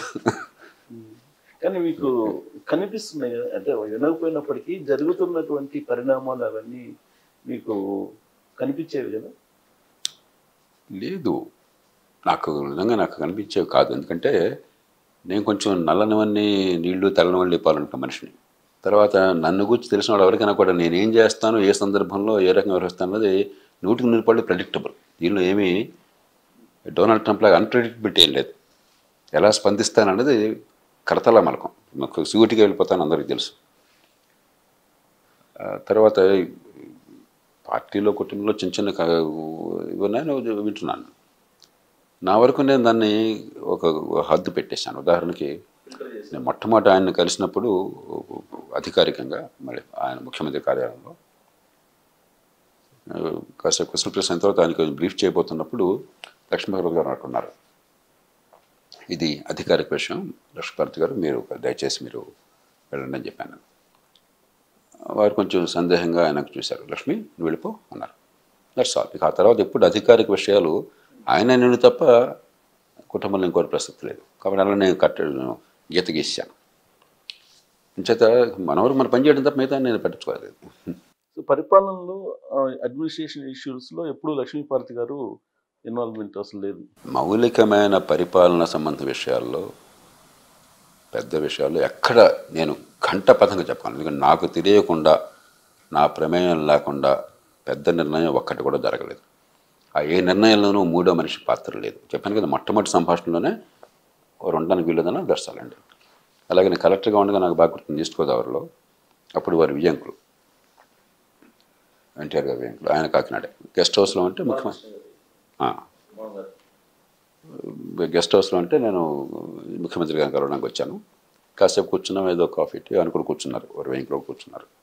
అయిన తర్వాత అధికారికంగా మాట్లాడేటప్పుడు సూర్యారావు అనుకుంటాను వారి పేరు, సూర్యారావు గారు ముఖ్యమంత్రి గారితో అధికారికంగా మేము మాట్లాడాలి, మీరు దయచేసి అక్కడ కూర్చొని అని చెప్పంటే ఆయన కొంచెం చూశారు. బాబు గారు మీరు అక్కడ కూర్చొని పంపించారండి. సో అక్కడ ఆయనకి చాలా స్పష్టత ఉంది, నాకు చాలా స్పష్టత ఉంది. సార్ వీళ్ళిద్దరిది ఎలా ఉండేది, చంద్రబాబు నాయుడు గారిను డాక్టర్ దగ్గుబాటి వెంకటేశ్వరరావు గారిని? వాళ్ళ మధ్య గొడవలు నాకు తెలియవు. అడ్మినిస్ట్రేషన్ పరిపాలన అంటే ఇప్పుడు ఒక్కొక్కరి శైలి ఒక్కరి రకంగా ఉంటుంది.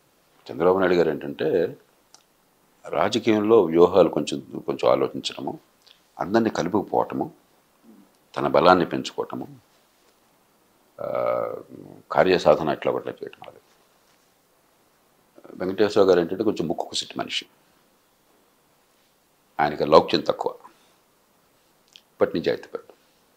ఇప్పుడు ఒక్కొక్క తత్వం ఉంటుంది. అడ్మినిస్ట్రేషన్లో వీళ్ళ ఇన్వాల్వ్మెంట్ ఉండేదా?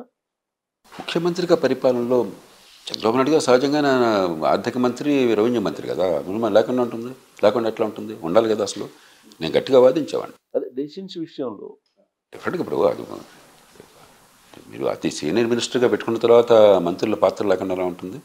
కానీ ఎవరికి లొంగే పరిస్థితి ఉండేది కదా. ఎందుకంటే ఆయన ముఖ్యమంత్రి గారు ఒకసారి నిర్ణయం తీసుకుంటే కఠినంగా తీసుకుంటే వీళ్ళెవరు కూడా ఎదురు చెప్పే మనుషులు కూడా కాదు. ముఖ్యమంత్రి గారి దగ్గర ఎదురు చెప్పే ఆయనతో పోట్లాడింది. కాకపోతే కొన్ని కీలకమైన విషయాలు సహజంగానే క్యాబినెట్లో కానీ బయట కానీ చర్చలు ఉంటాయి, వాళ్ళ పార్టీలో కానీ నచ్చ చెప్పని ప్రయత్నం చేసేవారు. అంతే తప్ప ఆయన స్థాయి మనకు తెలుసు కదా. ఎన్టీ రామారావు గారికి ఉంటే ప్రజల్లో ఆదరణ కానీ ఆయన మనోబలం కానీ సంకల్పం కానీ తెలుసు కదా. సార్ లాస్ట్లో అసెంబ్లీ జరిగింది కదా, అసెంబ్లీకి రామారావు గారు కూడా అటెండ్ అయ్యారు కదా. అటెండ్ అయినప్పుడు అప్పుడు స్పీకర్ మాట్లాడనివ్వలేదు అనేది ఉంటుంది కదా. అప్పుడు యనమల రామకృష్ణ నేను అప్పుడు అసెంబ్లీలో లేను, ఎందుకంటే అప్పటికి ఆయన ముఖ్యమంత్రి గారు కాదు కాబట్టి ముఖ్యమంత్రి గారి ఆయన పదవి ఆ రోజు అయిపోతుంది, ప్రమాణ స్వీకారం జరుగుతున్న రోజున పొద్దున్న మేము ఆయన కార్యాలయంలో పనిచేస్తున్న అధికారులను సెలవు తీసుకోవడం కోసం వెళ్ళాం, వీడ్కోలు కోసం అని చెప్పాను. నేను అనుకున్నాను ఇంత పెద్ద సంఘటన జరిగిన తర్వాత ఆయన నిర్ఘాంతపోయి ఉంటారు, డిప్రెషన్లో ఉంటారు. మామూలుగా రోజు పొద్దున్న 4:30 ఎప్పుడో వచ్చేసేవారు అక్కడికి. ఇవాళ బస్సు నిద్రపోయి ఉంటారు, మేము టైంకి వెళ్ళాం చూద్దామని చెప్పాను. ఆయన టైంకి వచ్చి కూర్చున్నారు. అసలు ప్రపంచంలో మనిషి ఎవరిని ఉంటారా? ఆ వయసున్న మనిషి అంత పెద్ద రాజకీయ భూకంపం వచ్చిన తర్వాత, అధికార మార్పిడి జరిగిన తర్వాత ఆ రోజు కూడా ఆఫీసులో కూర్చున్నాను. అప్పుడు మేమంతా సెలవు తీసుకున్నాం. నేను చెప్పాల్సింది చెప్పాను. ఇప్పుడు నాతో ఒక మాట అన్నారు జయప్రకాష్ గారు, ఎన్నో సందర్భాల్లో మీరు గట్టిగా చెప్పారు, నాకు వినకపోవడం పొరపాటు చేశాను అన్నాడు. నిజానికి కొన్ని సందర్భాల్లో ఆయన కొంచెం కఠినంగా వ్యవహరిస్తా అంటే నేను వారించాను. ఏనాడు కూడా మీరు వారించారు లేకపోతే గొడవ లేకుండా చేసామని చెప్పి నాతో అన్న ఆయన. నేను అడ్డుకున్నాను. కాబట్టి ఆయన చాలా గొప్ప హృదయం అండి. ఆ రోజు మీరు వెళ్ళినప్పుడు సేమ్ ఇంతకుముందు ప్రీవియస్ గా ఉన్నారు అలానే ఉంటారు. టైంకి వచ్చి కూర్చున్నాను ఆయన. అంటే డిప్రెషన్ కానీ అట్లీస్ట్ బాధ కానీ అదేం కనిపించలేదు. ఇప్పుడు అంతకు ముందు రోజు 2 రోజుల ముందు హాస్పిటలైజేషన్ అయింది, పాపం అదే మన కఫం వచ్చింది అంతాను. మరి అందులో ఆ వయసు, ఈ జరిగిన సందర్భము, అప్పుడే సిక్నెస్ వచ్చింది, ఎంత గందరగోళం కావాలా? హాయిగా పడుకోవాలి కనీసం. మనకు అంతా మామూలుగా ఉంటేనే 30-40 ఏళ్ల వయసులోనే ఎందుకులే బెడ్ నుంచి రావడం అనిపిస్తుంది. పొద్దున్నే వాకింగ్ ఎక్సర్సైజ్ టైంకి రావాలని చెప్పంటే ఎందుకులే ఒక అరగంట ఆపుదాం అనిపిస్తుంది. ఆయన క్రమశిక్షణ, ఆయన ఒకసారి అనుకున్న తర్వాత సంకల్ప బలం మనం ఊహించేది కాదు. సార్ ఇప్పుడు ఆ గవర్నమెంట్ మార్పిడి జరుగుతుంది, జరగబోతుంది అనేది సింటమ్స్ మీరు ముందే అలర్ట్ చేశారు? నేను ఊహిస్తే జరిగేది కాదు. నేను ఆ మాట ముందు ఇప్పుడు చెప్తాను. నేను చెప్పాను నల్లవల్లి నీళ్ళు తెల్లవల్లి పాలు అంటున్నాను నేను. ఏదో ఇప్పుడు పార్టీ లోపల అంతర్గతంగా కొంచెం మల్లాగల్లాలు ఉన్నవి, తర్వాత కుటుంబం లోపల కొన్ని ఏదో కలతలు ఉంటాయి కదా. ప్రతి కుటుంబంలో కూడా ఏంటంటే బయట ప్రపంచానికి కనిపించినవి ఉంటాయి. ఇప్పుడు మీ మీద నాకు, నా మీద మీకు కొన్ని అపార్థాలు ఉంటాయి, కొన్ని ఉంటాయి, చిన్న సంఘటనలు పెద్ద అనుకోవచ్చేది ఉంటుంది. అందుకని ఆ రోజున చంద్రబాబు నాయుడు గారు వచ్చి ఎన్టీఆర్ గారు కలుస్తున్నప్పుడు నేను బయట కూర్చున్నాను.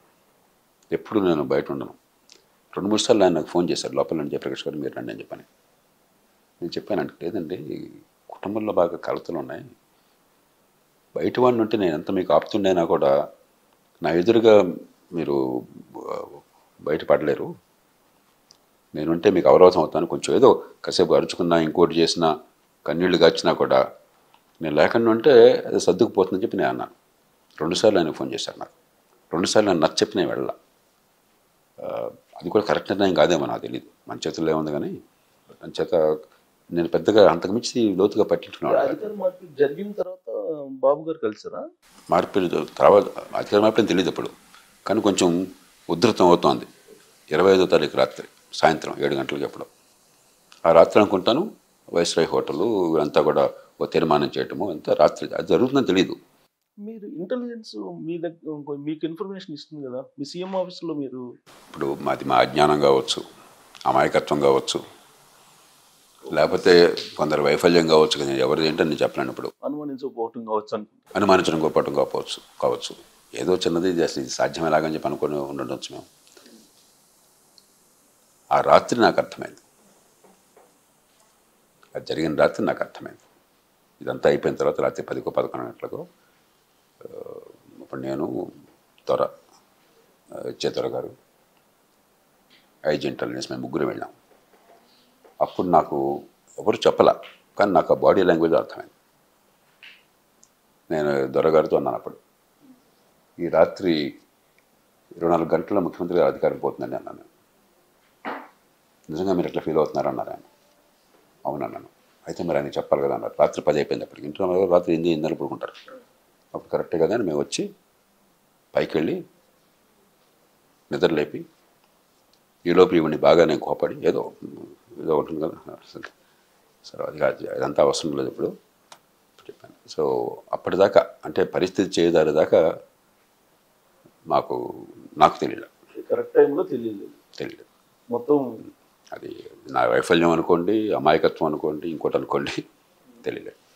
ఇంటర్వ్యూస్ అయ్యి చేస్తారు అప్పుడు ఇంకా పేర్లు ఇప్పుడు నేను మాట్లాడిన ఎందుకంటే ఎవరి మీద బ్లేమ్ చేయడం కదా, అందరూ మంచి వాళ్ళే, దురుద్దేశం వరకు లేదు, ఏ కారణంగానే మొత్తానికి. ఈ మొత్తం ఆయనతో ఉన్న జర్నీలో మీకు బాగా హ్యాపీయెస్ట్ మూమెంట్ ఏంటి? ఇంకా ఉండొచ్చు కానీ ఒకటి 31 డిసెంబర్ రాత్రి ప్రొహిబిషన్ పెట్టారు ఆయన అధికారంలో లాగానే, అది అమలు 1 జనవరి నుంచి వస్తుంది. 31 డిసెంబరు అల్లు రామలింగయ్య గారు వచ్చారు. రామలింగయ్య గారు కొంచెం అలవాటు. ఆ రాత్రి ఆయన నవ్వించారండి, పెద్ద ఆయన ఎన్టీఆర్ని నన్ను లక్ష్మీపతి గారు కొట్టున్నారు ఈ తాగుడి మీద జోకులేసి. అసలు కడుపు నవ్వటమే పని, కడుపు నొప్పి అంటే అంత నవ్వేమన్నారు. అది ఒక గంటన్నర సేపు ఆయన జోకులు చెప్పడము నవ్వటం తను అంత తాగుడి మీద. ప్రొఫెషన్ అయితే ఏమవుతుంది, ఎవరు ఏం చేస్తున్నారు అట్లా రకరకాలుగా ఎంత ఆయన పగలబడి పదే పనిగా కళ్ళ నీళ్ళు వచ్చేదాకా నవ్వారు. వాళ్ళిద్దరు బాగా అంటే వేరే సందర్భాల్లో నేను కలిసి ఉంటుంది నేను చూడదు, కానీ ఆ సందర్భంలో గంటన్నర 2 గంటలు కూర్చున్నాము రాత్రి. గొప్ప అంటే ఎన్టీ రామారావు ఏంటంటే నాకు అర్థమైనంత వరకు కళారంగంలో ఇతర రంగాల్లో కూడా ప్రజాజీవనంలో తర్వాత కూడా ఎక్కడైనా సరే ప్రతిభ ఉన్నట్టయితే ఆయన పూర్తిగా దానికి దాసం అయిపోతారు. ఆ ప్రతిభను అవకాశం ఇవ్వటము, వాళ్ళని పెంచటము, గౌరవించటము అది సహజ లక్షణం ఆయనకి. సో వీళ్ళందరికీ అనుబంధం ఉంది ఆయనతో. సినిమా రంగంలో ఏం దొరుకుతుందో నాకు తెలియదు, నాకు ఆ అనుభవం అని కాదు, ఆసక్తి పెద్దగా కూడా లేదు. కాబట్టి అంచేత చాలా క్లోజ్ రిలేషన్షిప్, హార్ట్ఫుల్ రిలేషన్స్ ఉండేవి ఒంటిలోంచి. ఎందుకంటే ఆయనకి జలసీ లేదు. ఆయన ఎంత ఎత్తునున్నాడంటే ఇంకొకటి చూసి ఇచ్చిపోయే తత్వం ఆయనకి లేదు. ఇంకొకటి తక్కువ చేస్తానని చెప్పాను కదా, ఇంకొకరిని తక్కువ కూర్చొని చేసి మాట్లాడడం నేను వినలేదు. కళాకారులను గురించి కానీ ఇతర రాజకీయవేత్తలను గురించి కానీ తక్కువ చేసి మాట్లాడడం నేను వినలేదు, చులకనంగా మాట్లాడడం నేను వినలేదు. అది ఎవరికి సాధ్యం అంటే అపారమైన ఆత్మగౌరవం ఉన్న వాళ్ళకి, మంచి హృదయం ఉన్న వాళ్ళకి మాత్రమే సాధ్యం. ఈర్ష్యపడడం ఎప్పుడు అవుతుంది, నాకంటే వాడు ఉన్నతంగా ఉన్నాడు అనుకోండి ఈర్ష్య వస్తుంది. మీకు ఆత్మగౌరవం అంటే ఈర్ష్య ఎందుకు వస్తుంది? మీకు నిష్కల్మష హృదయం అన్నట్టయితే ఇతరులు తక్కువ చేసే ఇతరులు మంచి వస్తారు, మీరు కొంచెం మంచిగా చెప్తారు. మంచిగా చెప్పే అవకాశం పెద్దగా అయితే మౌనంగా ఉంటారు. కానీ స్వచ్ఛమైన మనసు ఉన్నటువంటి ఎన్టీ రామారావు గారి మీద రంగా గారి మచ్చ పడింది. అది అప్పుడు బహుశా మీరు సీఎం ఆఫీస్లో లేరనుకుంటున్నాను. నేను ఇప్పుడు ప్రకాశం జిల్లాలో ఉన్నాను. ఒకే ఒక్క సందర్భంలో నేను ఎప్పుడు నా బాధపడింది ఉంటే నా నిర్ణయానికి కృష్ణా జిల్లా కలెక్టర్గా ఎన్టీఆర్ కోరినా వద్దన్నానని.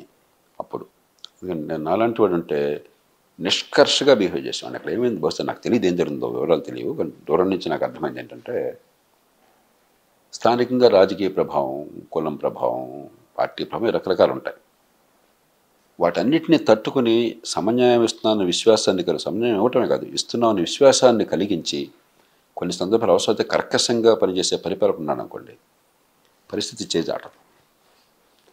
అలా కాకుండా రాజు నుంచి రాజభక్తి చూపెడుతున్నారన్న భావాన్ని కలిగించారనుకోండి, తెలుసో తెలియకో పరిస్థితి చేజారిపోతుంది. అప్పుడు అనుకున్నాను, నేను ఉంటే పొరపాటు కూడా ధరనిచ్చేవాడిని కాదు, ఎక్కడికక్కడ కట్ చేసేవాడిని అని చెప్పాను. కానీ ఆయన మీద ఒక మచ్చ అనేది పడిలేసి అప్పుడు అది నాకు తెలియదు, కానీ ఖచ్చితంగా ఒక ముఖ్యమంత్రికి ఆయన కులాలు, ప్రాంతాలు, ఒక రకంగా చూస్తే పార్టీలకు అతీతమైన మనిషి. అలాంటి మనిషికి మరి కులాల కారణంగా అంత గందరగోళం అయిపోయి ఒక శాసనసభ్యుడు చనిపోవటమే కాకుండా ఆ తర్వాత జరిగినటువంటి దానికి చాలామంది ఆస్తులు, కొంతమంది ప్రాణాలు బలి కావటం అన్నది, అందులో కులాల పేరుతో సంకుల సమరం జరగడం అనేది ఆయన గుండెని ఎంత వేధించి ఉంటుంది మనం ఊహించగలం కదా. ఖచ్చితంగా అది ఆయనకి మనసు గాయపడి ఉంటుంది అన్నమాట. సో మొత్తం ఆయన టెన్యూర్లో ఎక్కడ కూడా ప్రాంతీయ భేదాలు కానీ అసలు ఆయనకి కులం మతం, ఇప్పుడు ఆంధ్రప్రదేశ్లో అప్పటిదాకా చరిత్రలో కర్ఫ్యూ ఉంది, కర్ఫ్యూ లేదు, మత కల్లోలు ఉన్నాయి, మత కల్లోలు లేవు. తేడా ఏమిటి? ఎన్టీ రామారావు ఉన్నారు లేదా అని ఈ ఒక్కదానిలో మీరు చూడొచ్చు. Proof of the pudding is eating, మాటలు కాదు చెప్పవలసింది. ఆయన ఏనాడు కూడా ఏ క్షణం కూడా ఈ కులం ఫలానా, ఈ మతం ఫలానా, ఈ ప్రాంతం ఫలానా అన్నది పొరపాటు కూడా ఆయన లేదు. అసలు అది ఆయన డిక్షనరీ లేదు.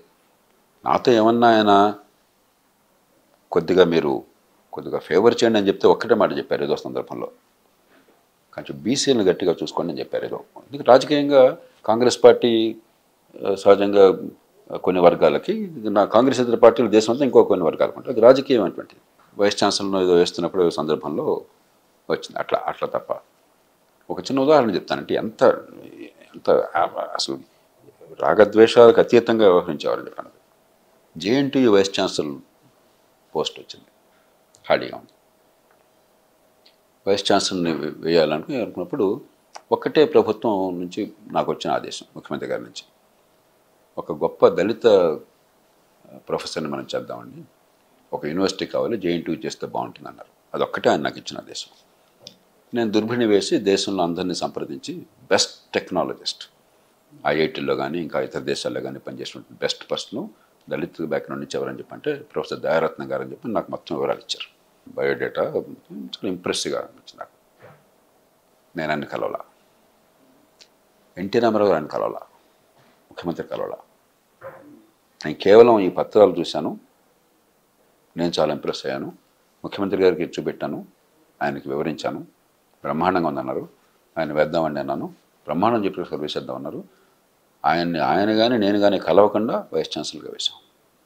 తెలుగునాట కానీ ఈ దేశంలో కానీ ఎప్పుడైనా జరిగిందని చెప్పండి. అసలు ఉండదు కదా, డైరెక్ట్గా పరిచయం ఉన్న లేదంటే ఆయన వైస్ ఛాన్సలర్గా పదవి స్వీకారం చేసేసిన తర్వాత కూడా నాకు తెలియదు అసలు. ఆ తర్వాత నాకు లోక్సత్వోద్యమంలో ఆయన తెలిసారు.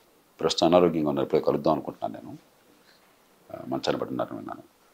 ఎందుకంటే అసలు ఏమి సిఫారసు కానీ ఏం లేదు, జీరో. ఆయన ఎంపిక కూడా చాలా పర్ఫెక్ట్గా ఉంటుంది అని అంటారు కదా సార్. అంటే ఎంప్లాయీస్ని అపాయింట్ చేసి, ఎందుకంటే ఆయనకి నిజాయితీ ఉందా లేదా, ఆయన దృష్టిలో క్యారెక్టర్, తాగుడంటే కోపం ఆయనకి, ఇలాంటివి ఉంటాయి. క్యారెక్టర్ ఉందా లేదా, 3 ప్రజలకు సేవ చేస్తే దృక్పథం ఉందా లేదా, 4 సామర్థ్యం ఉందా లేదా. ఈ 4 ఉంటే ప్రాణం పెట్టేస్తాడు, ఇంకేం అక్కర్లేని. ఆయనకి ఎవరన్నా మనిషి మీద చెడు భావం కలిగించాలంటే ఈ 4 లేవని చెప్తే చాలు. జనరల్గా వింటారా సార్ అసలు? అంటే వేరే నెగిటివ్ యాంగిల్లో చెప్తే ఆయనకి వింటారా? వింటమే కదండి, ఆయన ఆహ్వానించేవారు. ఇప్పుడు మా అధికారులు కూడా ఏంటంటే కొంచెం ఎక్కువగా ఆలోచిస్తారు కొన్ని విషయాలు. రాజుల నుంచి రాజభక్తి చూపెడతారు కొన్ని విధానాలు. ఇప్పుడు ఎన్టీ రామారావు అనేటువంటి ధైర్యంగా నిర్ణయాలు తీసుకునే మనిషి, కొత్త పంతులు తొక్కే మనిషి. ఉన్నప్పుడు మనం పూర్వపరాలు చెప్పాలి, ఒక సంకల్పం ఉంటే దాన్ని ఎలా అమలు చేయాలో మనం చెప్పాలి. కొన్ని సందర్భాల్లో అధికారులు సార్ పొలిటికల్గా ఇబ్బంది అవుతుంది. పొలిటికల్గా మీకెందుకండి, ప్రజలు మాకు బాధ్యత పెట్టారు, ఓటు పడుతుందా లేదా ప్రజలు ఆదించాలి, నేను చూసుకుంటాను, ప్రజలకు మంచిదా కాదా అది మీ బాధ్యత అని చెప్పేవారు అన్నమాట. మామూలుగా రాజకీయంలో ఉన్నాడు మా పొలిటికల్గా చూడని చెప్తారు. ఆయన కోపడేవాడు, పొలిటికల్గా మీకెందుకు, ప్రజలకు మంచిదా కాదా, రాష్ట్రానికి మంచిదా కాదా అది మీ బాధ్యత అని చెప్పాను. ఎన్నోసార్లు నేను విన్నాను అందులో. సార్ ఫస్ట్ టైం సీఎంగా చేసినప్పటికీ సెకండ్ టైం ఆయన చాలా మెజారిటీతో గెలిచారు కదా 94లో. అప్పటికి ఇప్పటికి అడ్మినిస్ట్రేషన్లో ఏమన్నా తేడా గమనించారు? రెండోసారి చాలామందికి తెలియకపోవచ్చు కానీ మొట్టమొదటిసారి ఏంటంటే చాలా కొత్త పంతులు చాలా చేశారు. అదే సమయంలో కొన్ని పొరపాట్లు జరిగినాయి, పరిస్థితి అనుకూలంగా లేదు. రెండోసారికి ఏమైంది, ఆర్థిక సంస్కరణలు వచ్చినాయి దేశంలో. రెండోది ఆయనకి చాలా పరిణతి వచ్చింది. మూడోది 5 ఏళ్ల పాటు అధికారాన్ని కోల్పోయినా కూడా ప్రజలు మళ్ళీ అంత పెద్ద ఎత్తున మద్దతు తీసుకోవడం ఆయనకి ప్రజల్లో అపారమైన కృతజ్ఞత కనిపించింది నాకు. మొదటిసారి ఇప్పుడు సమాజమైన దేవాలయం ప్రజలందరూ వెళ్ళినవారు ఎప్పుడు కూడా, కానీ రెండోసారి అది మరింతగా అంతర్లీనమైంది నాకు అర్థమైనంత వరకు.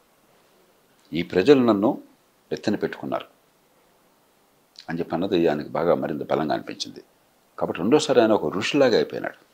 మిగతా శారీరక చికాకులు ఉన్నాయి కానీ అయినా పనిచేసేవారు.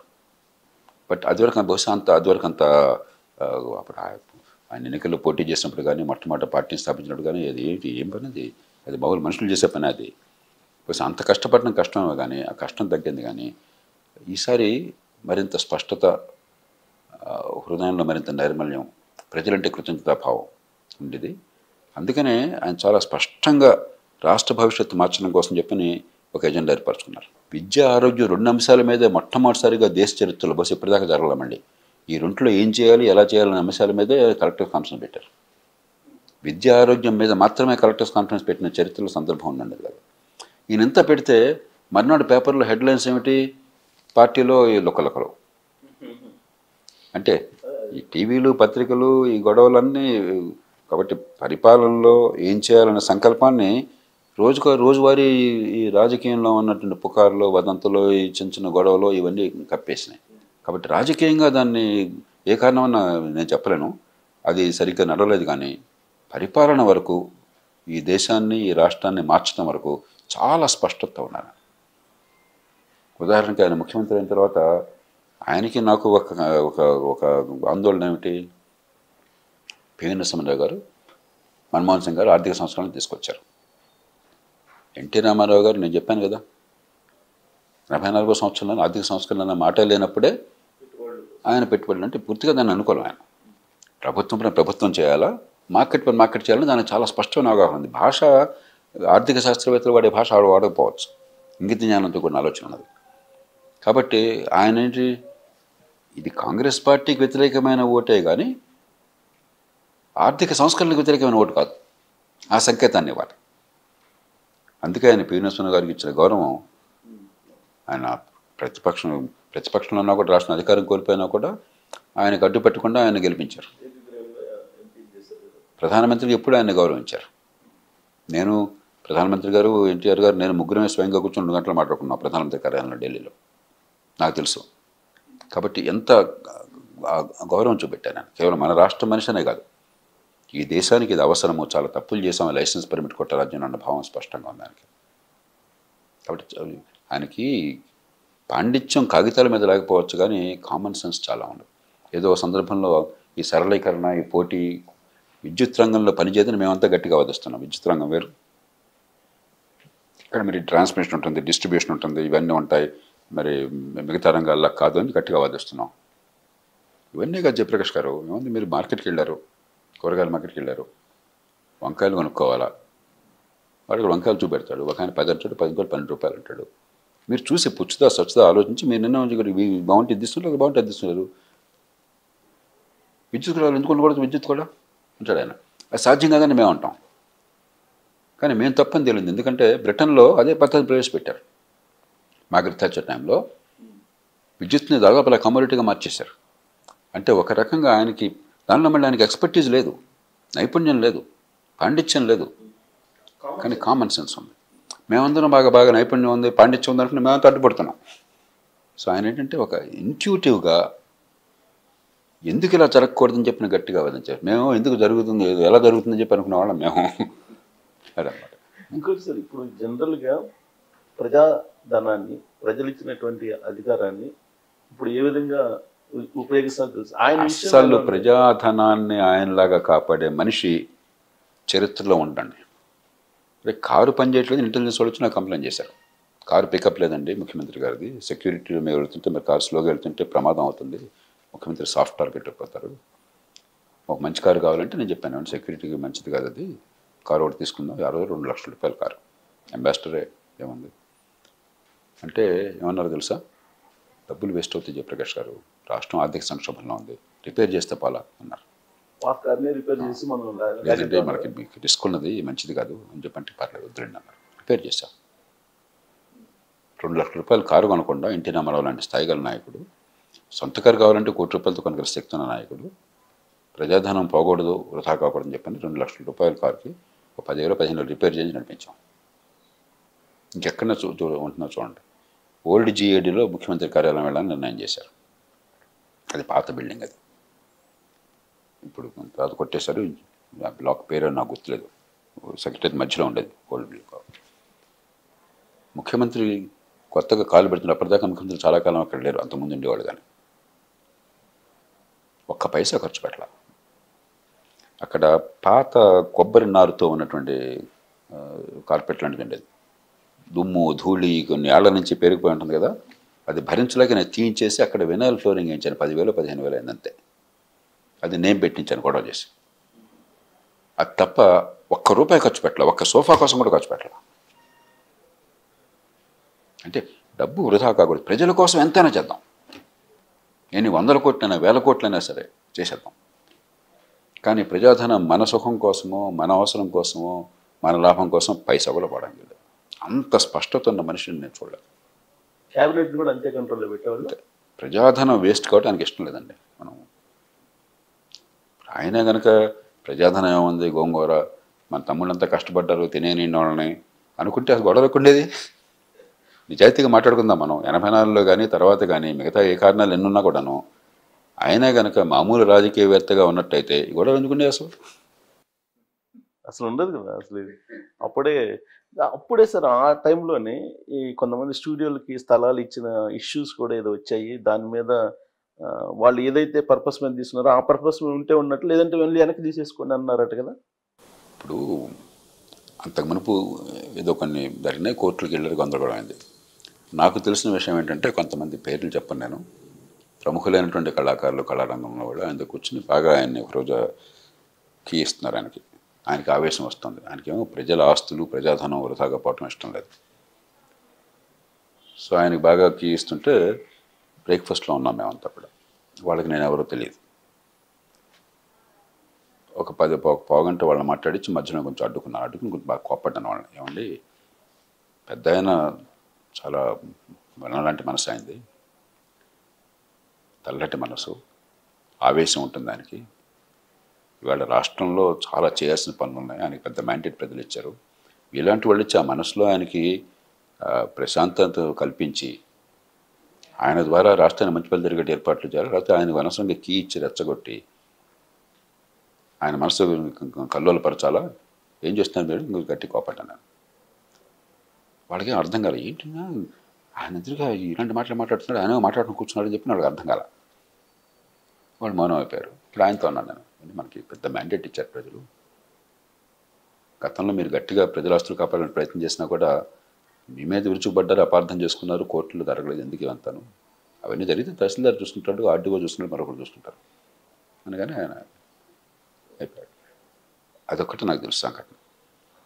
ఎందుకంటే ఆయనకేమో ఇప్పుడు చాలా సందర్భాల్లో ప్రజాధనాన్ని కాపాడడం కోసమో ప్రజలను కాపాడడం కోసమో గట్టి చర్యలు తీసుకోవాలని కోరుకుండేది. ఉదాహరణకి అవినీతి పరులను ఒకరిద్దరి విషయంలో సస్పెండ్ చేయాలని గట్టిగా అన్నారు ఆయన. నేనే వారించాను, గతంలో చేశారు మీరు సస్పెండ్ చేస్తే వాళ్ళంతా ఢిల్లీకి పోయి వార్తలు చూపెట్టుకుని వాళ్ళంతా మెడల్స్ పొందారు. ఎందుకంటే ఈ దేశంలో ఎవరిని చేయలేడు, అందులో ఉన్నతాధికారులని వికృతమైన రాజకీయం నడుస్తుంది. కనీసం మనకి ప్రజలకు ఇబ్బంది లేకుండా పక్కన పెడద్దాం, మనం చేయాల్సిన పని చాలా ఉంది, ఈ పంచాయతీలో మన బుద్ధిని శాంతి కాకుంటాం అని చెప్పి నేను పరిస్థితి ఒప్పుకున్నాను. మొదటి రోజుల్లో ఆయన కొంచెం మరింత కఠినంగా ఉండేవారు. నేను అనుభవం ఆయన చూపెట్టేవాడిని. దాని చివరికి ఏమైంది, మన ఫలితం జరగాలిగా ప్రజలకి, మన శక్తి అంతా వృధా అవుతుంది. ప్రయారిటీస్ విషయంలో సీఎంలకి ఎవరు ప్రయారిటీస్ వాళ్ళకు ఉంటాయి కదా. రామారావు గారికి ఏ ప్రయారిటీ ఉండేది ఎక్కువ? ఆయనకి ప్రధానంగా పేదల కడగండ్లు తొలగాలండి. సామాన్యుడి బతుకు సంతోషంగా ఉండాలి. ఏ కుటుంబంలో పుట్టినా కూడా రేపు పొద్దున ఎదగలుగుతాన నమ్మకం కావాలి ఆ పిల్లలకి చెప్పండి.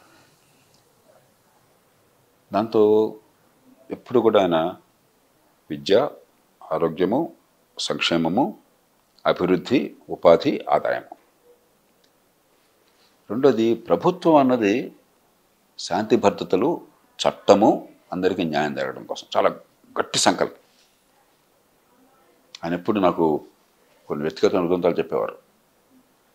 తమిళనాడులో ఆయన ఒక ఇల్లు కొంటే డబ్బులు తీసుకుని ఆయన ఇల్లు అని అన్నాడు. ఇదేమిట్రా అని చెప్పిన ఎన్టీఆర్ని గెలిస్తే ఆయన, తమ్ముడు నీకు విషమైందని, తమ్ముడు నీకేం భయం లేదు, ఇప్పుడు ఎన్టీఆర్ గారు నాతో మాట్లాడడం, భగవంతుడు సంపాదించిందా, నిజాయితీ సంపాదించిందంతా కూడా కోల్పోయాం మనం, ఏంటని చెప్పి నేను ఆందోళన పడ్డాను. ఇప్పుడు డబ్బులు తిరిగి ఇచ్చా, నాకు ఇల్లు ఇవ్వకపోతే అని చెప్పంటే ఏమని అన్నాడు.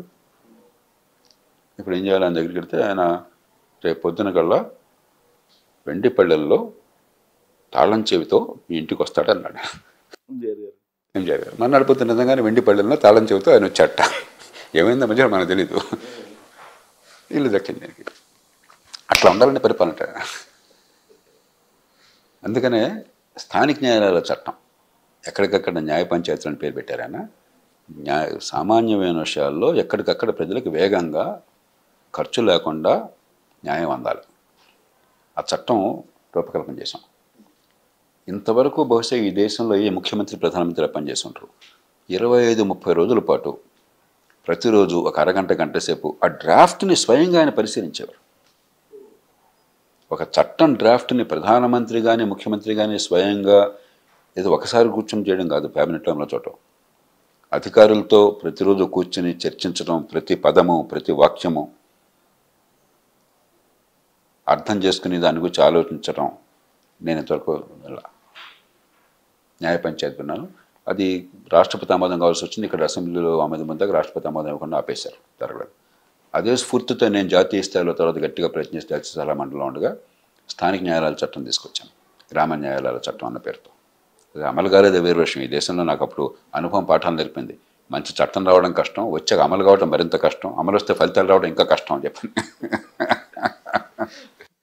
ఇదంతా ఒక ఎత్తు అయితే సార్, రామారావు గారు డ్రెస్సు ఏంటి అసలు? అది రకరకాల డ్రెస్ మారుస్తూ ఉంటారు.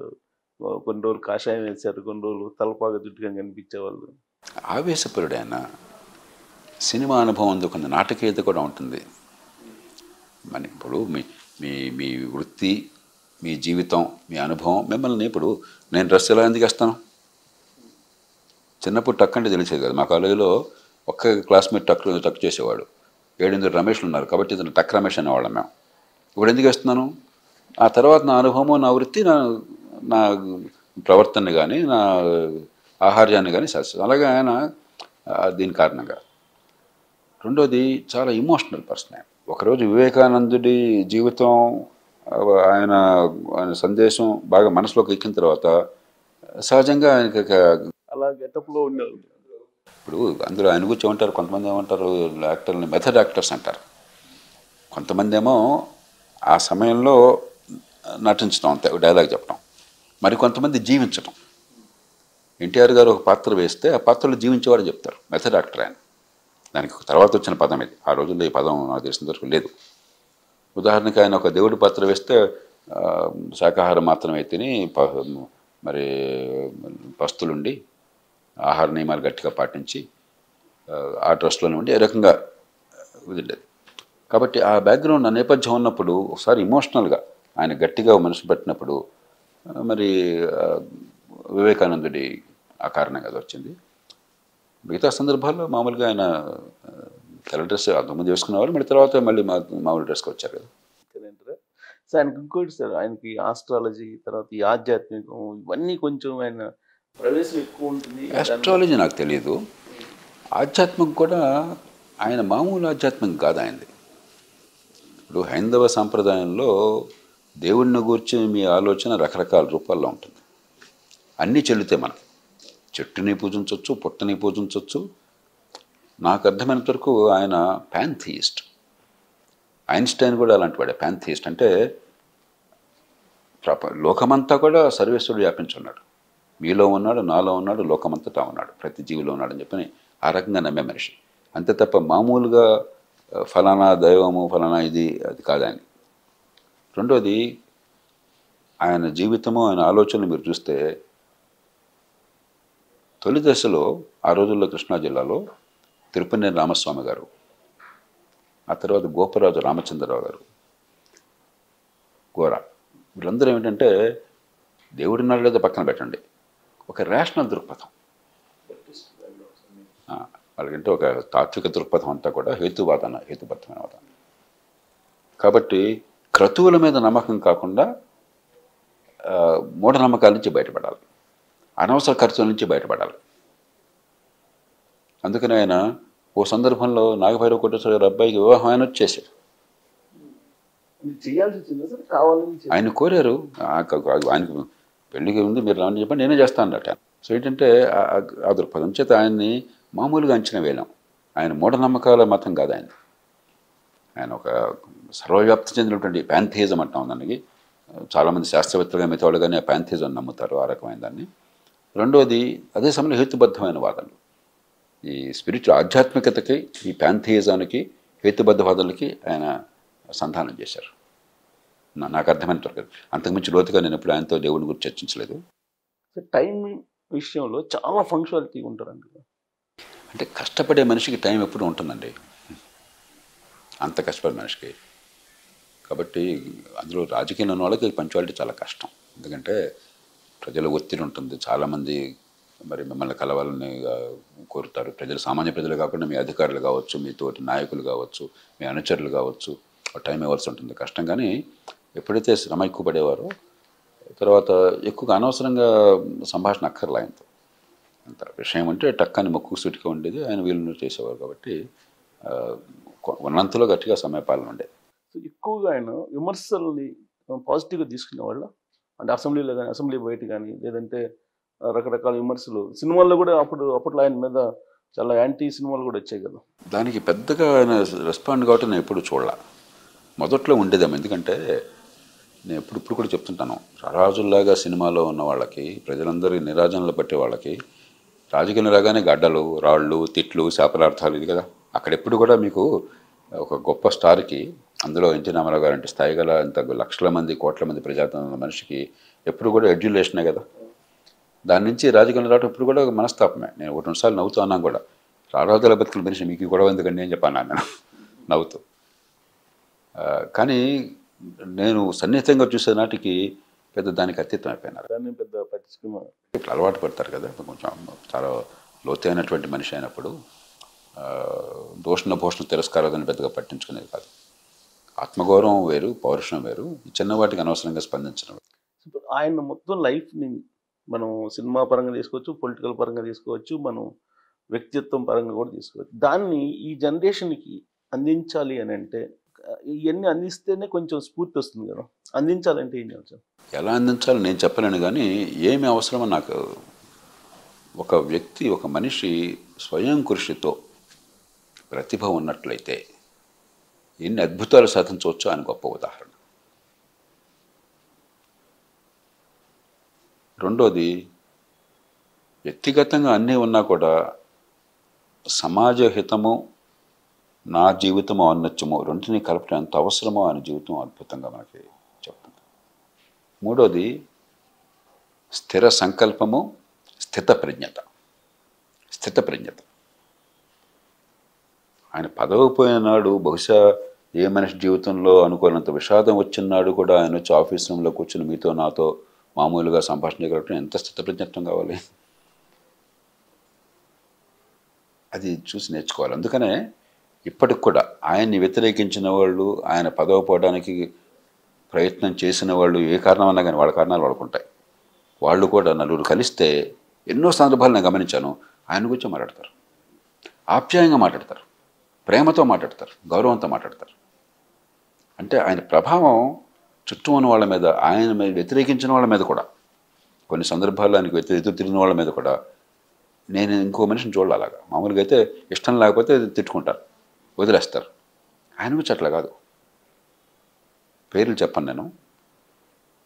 ఆయన వ్యతిరేకించేవాళ్ళ మామూలుగా వ్యతిరేకించేవాడు కాదు, ఆయన అభిమానులే. మళ్ళీ ఒకప్పుడు ఆయన ముఖ్యమంత్రి పదవి పోయిన తర్వాత ఇప్పుడు ఒకసారి నాకు ఫోన్ చేశారు. ఏదో ఒక కుర్రవాడికి ఏదో చిన్న ఉద్యోగం ఇప్పించాలనుంది మరి అని చెప్పి నాకు ఆయన స్వయంగా ఫోన్ చేశారు.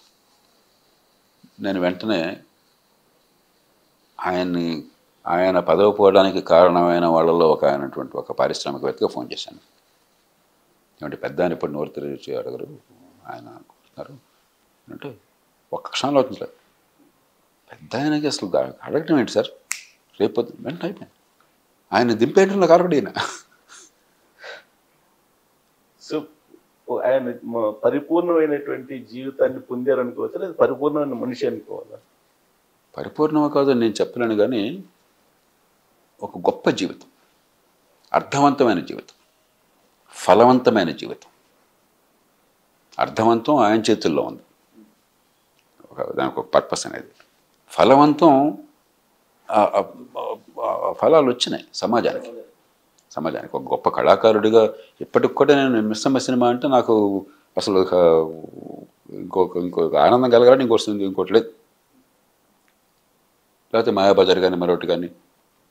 కాబట్టి ఒక కళాకారుడిగా కానీ, ఆయనతో సన్నిహిత సంబంధం ఉన్న అదృష్టవంతులకి ఒక వ్యక్తిగా కానీ ఆ అనుభవం, పరిచయాలు, స్నేహాలు, ఒక రాజకీయవేత్తగా పరిస్థితిని ఆ కాలాన్ని అధిగమించి ఆయన చేసిన తీరు ఒక దారి చూపిన మార్గం. దాన్ని అర్థం చేసుకుంటే ఊరికే పైపైన విషయాలు కాకుండా కొంచెం లోతుకెళ్ళినట్టయితే కానీ ఖచ్చితంగా ఒక అర్థవంతమైన ఫలవంతమైన జీవితం. సో అందుకే మహోన్నతమైనటువంటి నాకు అనుమానం లేదు. నాకు ఆయన గురించి చెడుగా కానీ దుర్భాషలాడడం కానీ నేను వినలా. ప్రత్యర్థి పార్టీలు కూడా ప్రైవేట్గా వాళ్ళతో మాట్లాడండి. ఎవరు వేరే విధంగా చెప్పరు. ఉదాహరణకి ఆయన ముఖ్యమంత్రి కాగానే నన్ను కావాలని కోరారు, నేను ఒప్పుకోలే. నేనేమో ఈ గొడవలు ఏంటి, ఈ రాజకీయం ఈ గొడవలు నాకు పట్టవు, నాకు కొంచెం ఏదో గిరిగేసి కూర్చునేవాడిని నేను. వెంకటరావు గారు నాతో నేను చాలా సన్నిహితంగా, ఆయనకు నాకు చాలా ప్రగాఢమైనటువంటి మైత్రి ఉన్నది. ఆయన నన్ను ఆదరించారు. నేను ఎన్టీ రామారావు గారు కలిసిన తర్వాత దారిన వెళుతూ రాజభవన్లో ఉండేవాడిని. ఇప్పుడు సెక్రటరీ గవర్నర్గా ఉండేవాడిని. దారిలో వెళుతూ వెంకటరావు గారు దారిలో ఉంటుంది. వారింటికి వెళ్ళాను నేను ఇంకొక అధికారి, సీనియర్ అధికారి వచ్చారు. కలగానే ఆయన నాతో మాట్లాడుతున్నారు. అప్పుడు పక్క అని చెప్పారు, మరి చూడండి సార్, ఈయన ఎన్టీఆర్ గారు ఆయన ఆఫీసు ఉండమని చెప్పంటే, సెక్రటరీగా ఉండమని చెప్పంటే జయప్రకాష్ గారు కాదంటున్నాడు, ఈ రాజకీయం నాకు ఎందుకు అంటున్నారు, మీరు చెప్పండి అంటే వెంటనే ఆయన నాతో చెప్పారు. ఆయన రాజకీయ ప్రత్యర్థి వెంకటరావు గారు. జయప్రకాష్ ఒక మంచి మనిషి, ఆయన ప్రజలకు మంచి చేయాలని మనసు పడుతున్నారు, ప్రజలు బ్రహ్మాండమైన మ్యాండేట్ ఇచ్చారు, మీరు సమర్థులు నిజాయితీ పనులు మనందరికీ తెలుసు, మీరు కావాలని ఆయన కోరుకుంటున్నాడు, ఎందుకు ప్రజల సంక్షేమం కోసం చెప్పని, మీకు కన్వీనియంట్ అయితే మీరు చేస్తాను, లేదంటే చేయనని చెప్పంటే మీకు ఏం ప్రజలంటే ఏం కమిట్మెంట్ ఉంటున్నాడు ఆయన. దానికి నా దగ్గర సమాధానం దొరకలా. నేను వెంటనే ఒప్పుకున్నాను. ఎన్టీ రామారావు కూడా తెలియదు ఆ సంగతి, నేను ఎప్పుడూ ఆయనతో చెప్పలేదు. ఆయన ప్రత్యర్థి, ఆయన రాజకీయ ప్రత్యర్థి. కాబట్టి ఆయన ప్రత్యర్థులకు సైతం రాజకీయంగా ఆయన 4 మాటలు అన్నా కూడా ఆయన ఔన్నత్యం ఏంటి వాళ్ళకి చాలా స్పష్టంగా అర్థమైంది. సార్ ఫైనల్గా బహుశా మీరు ఓపెన్గా అవ్వకపోవచ్చేమో అనుకుంటున్నాను. మీరు ఆయన మరణం మీద ఇప్పటికీ అనుమానాలు ఉన్నాయి రకరకాలుగా.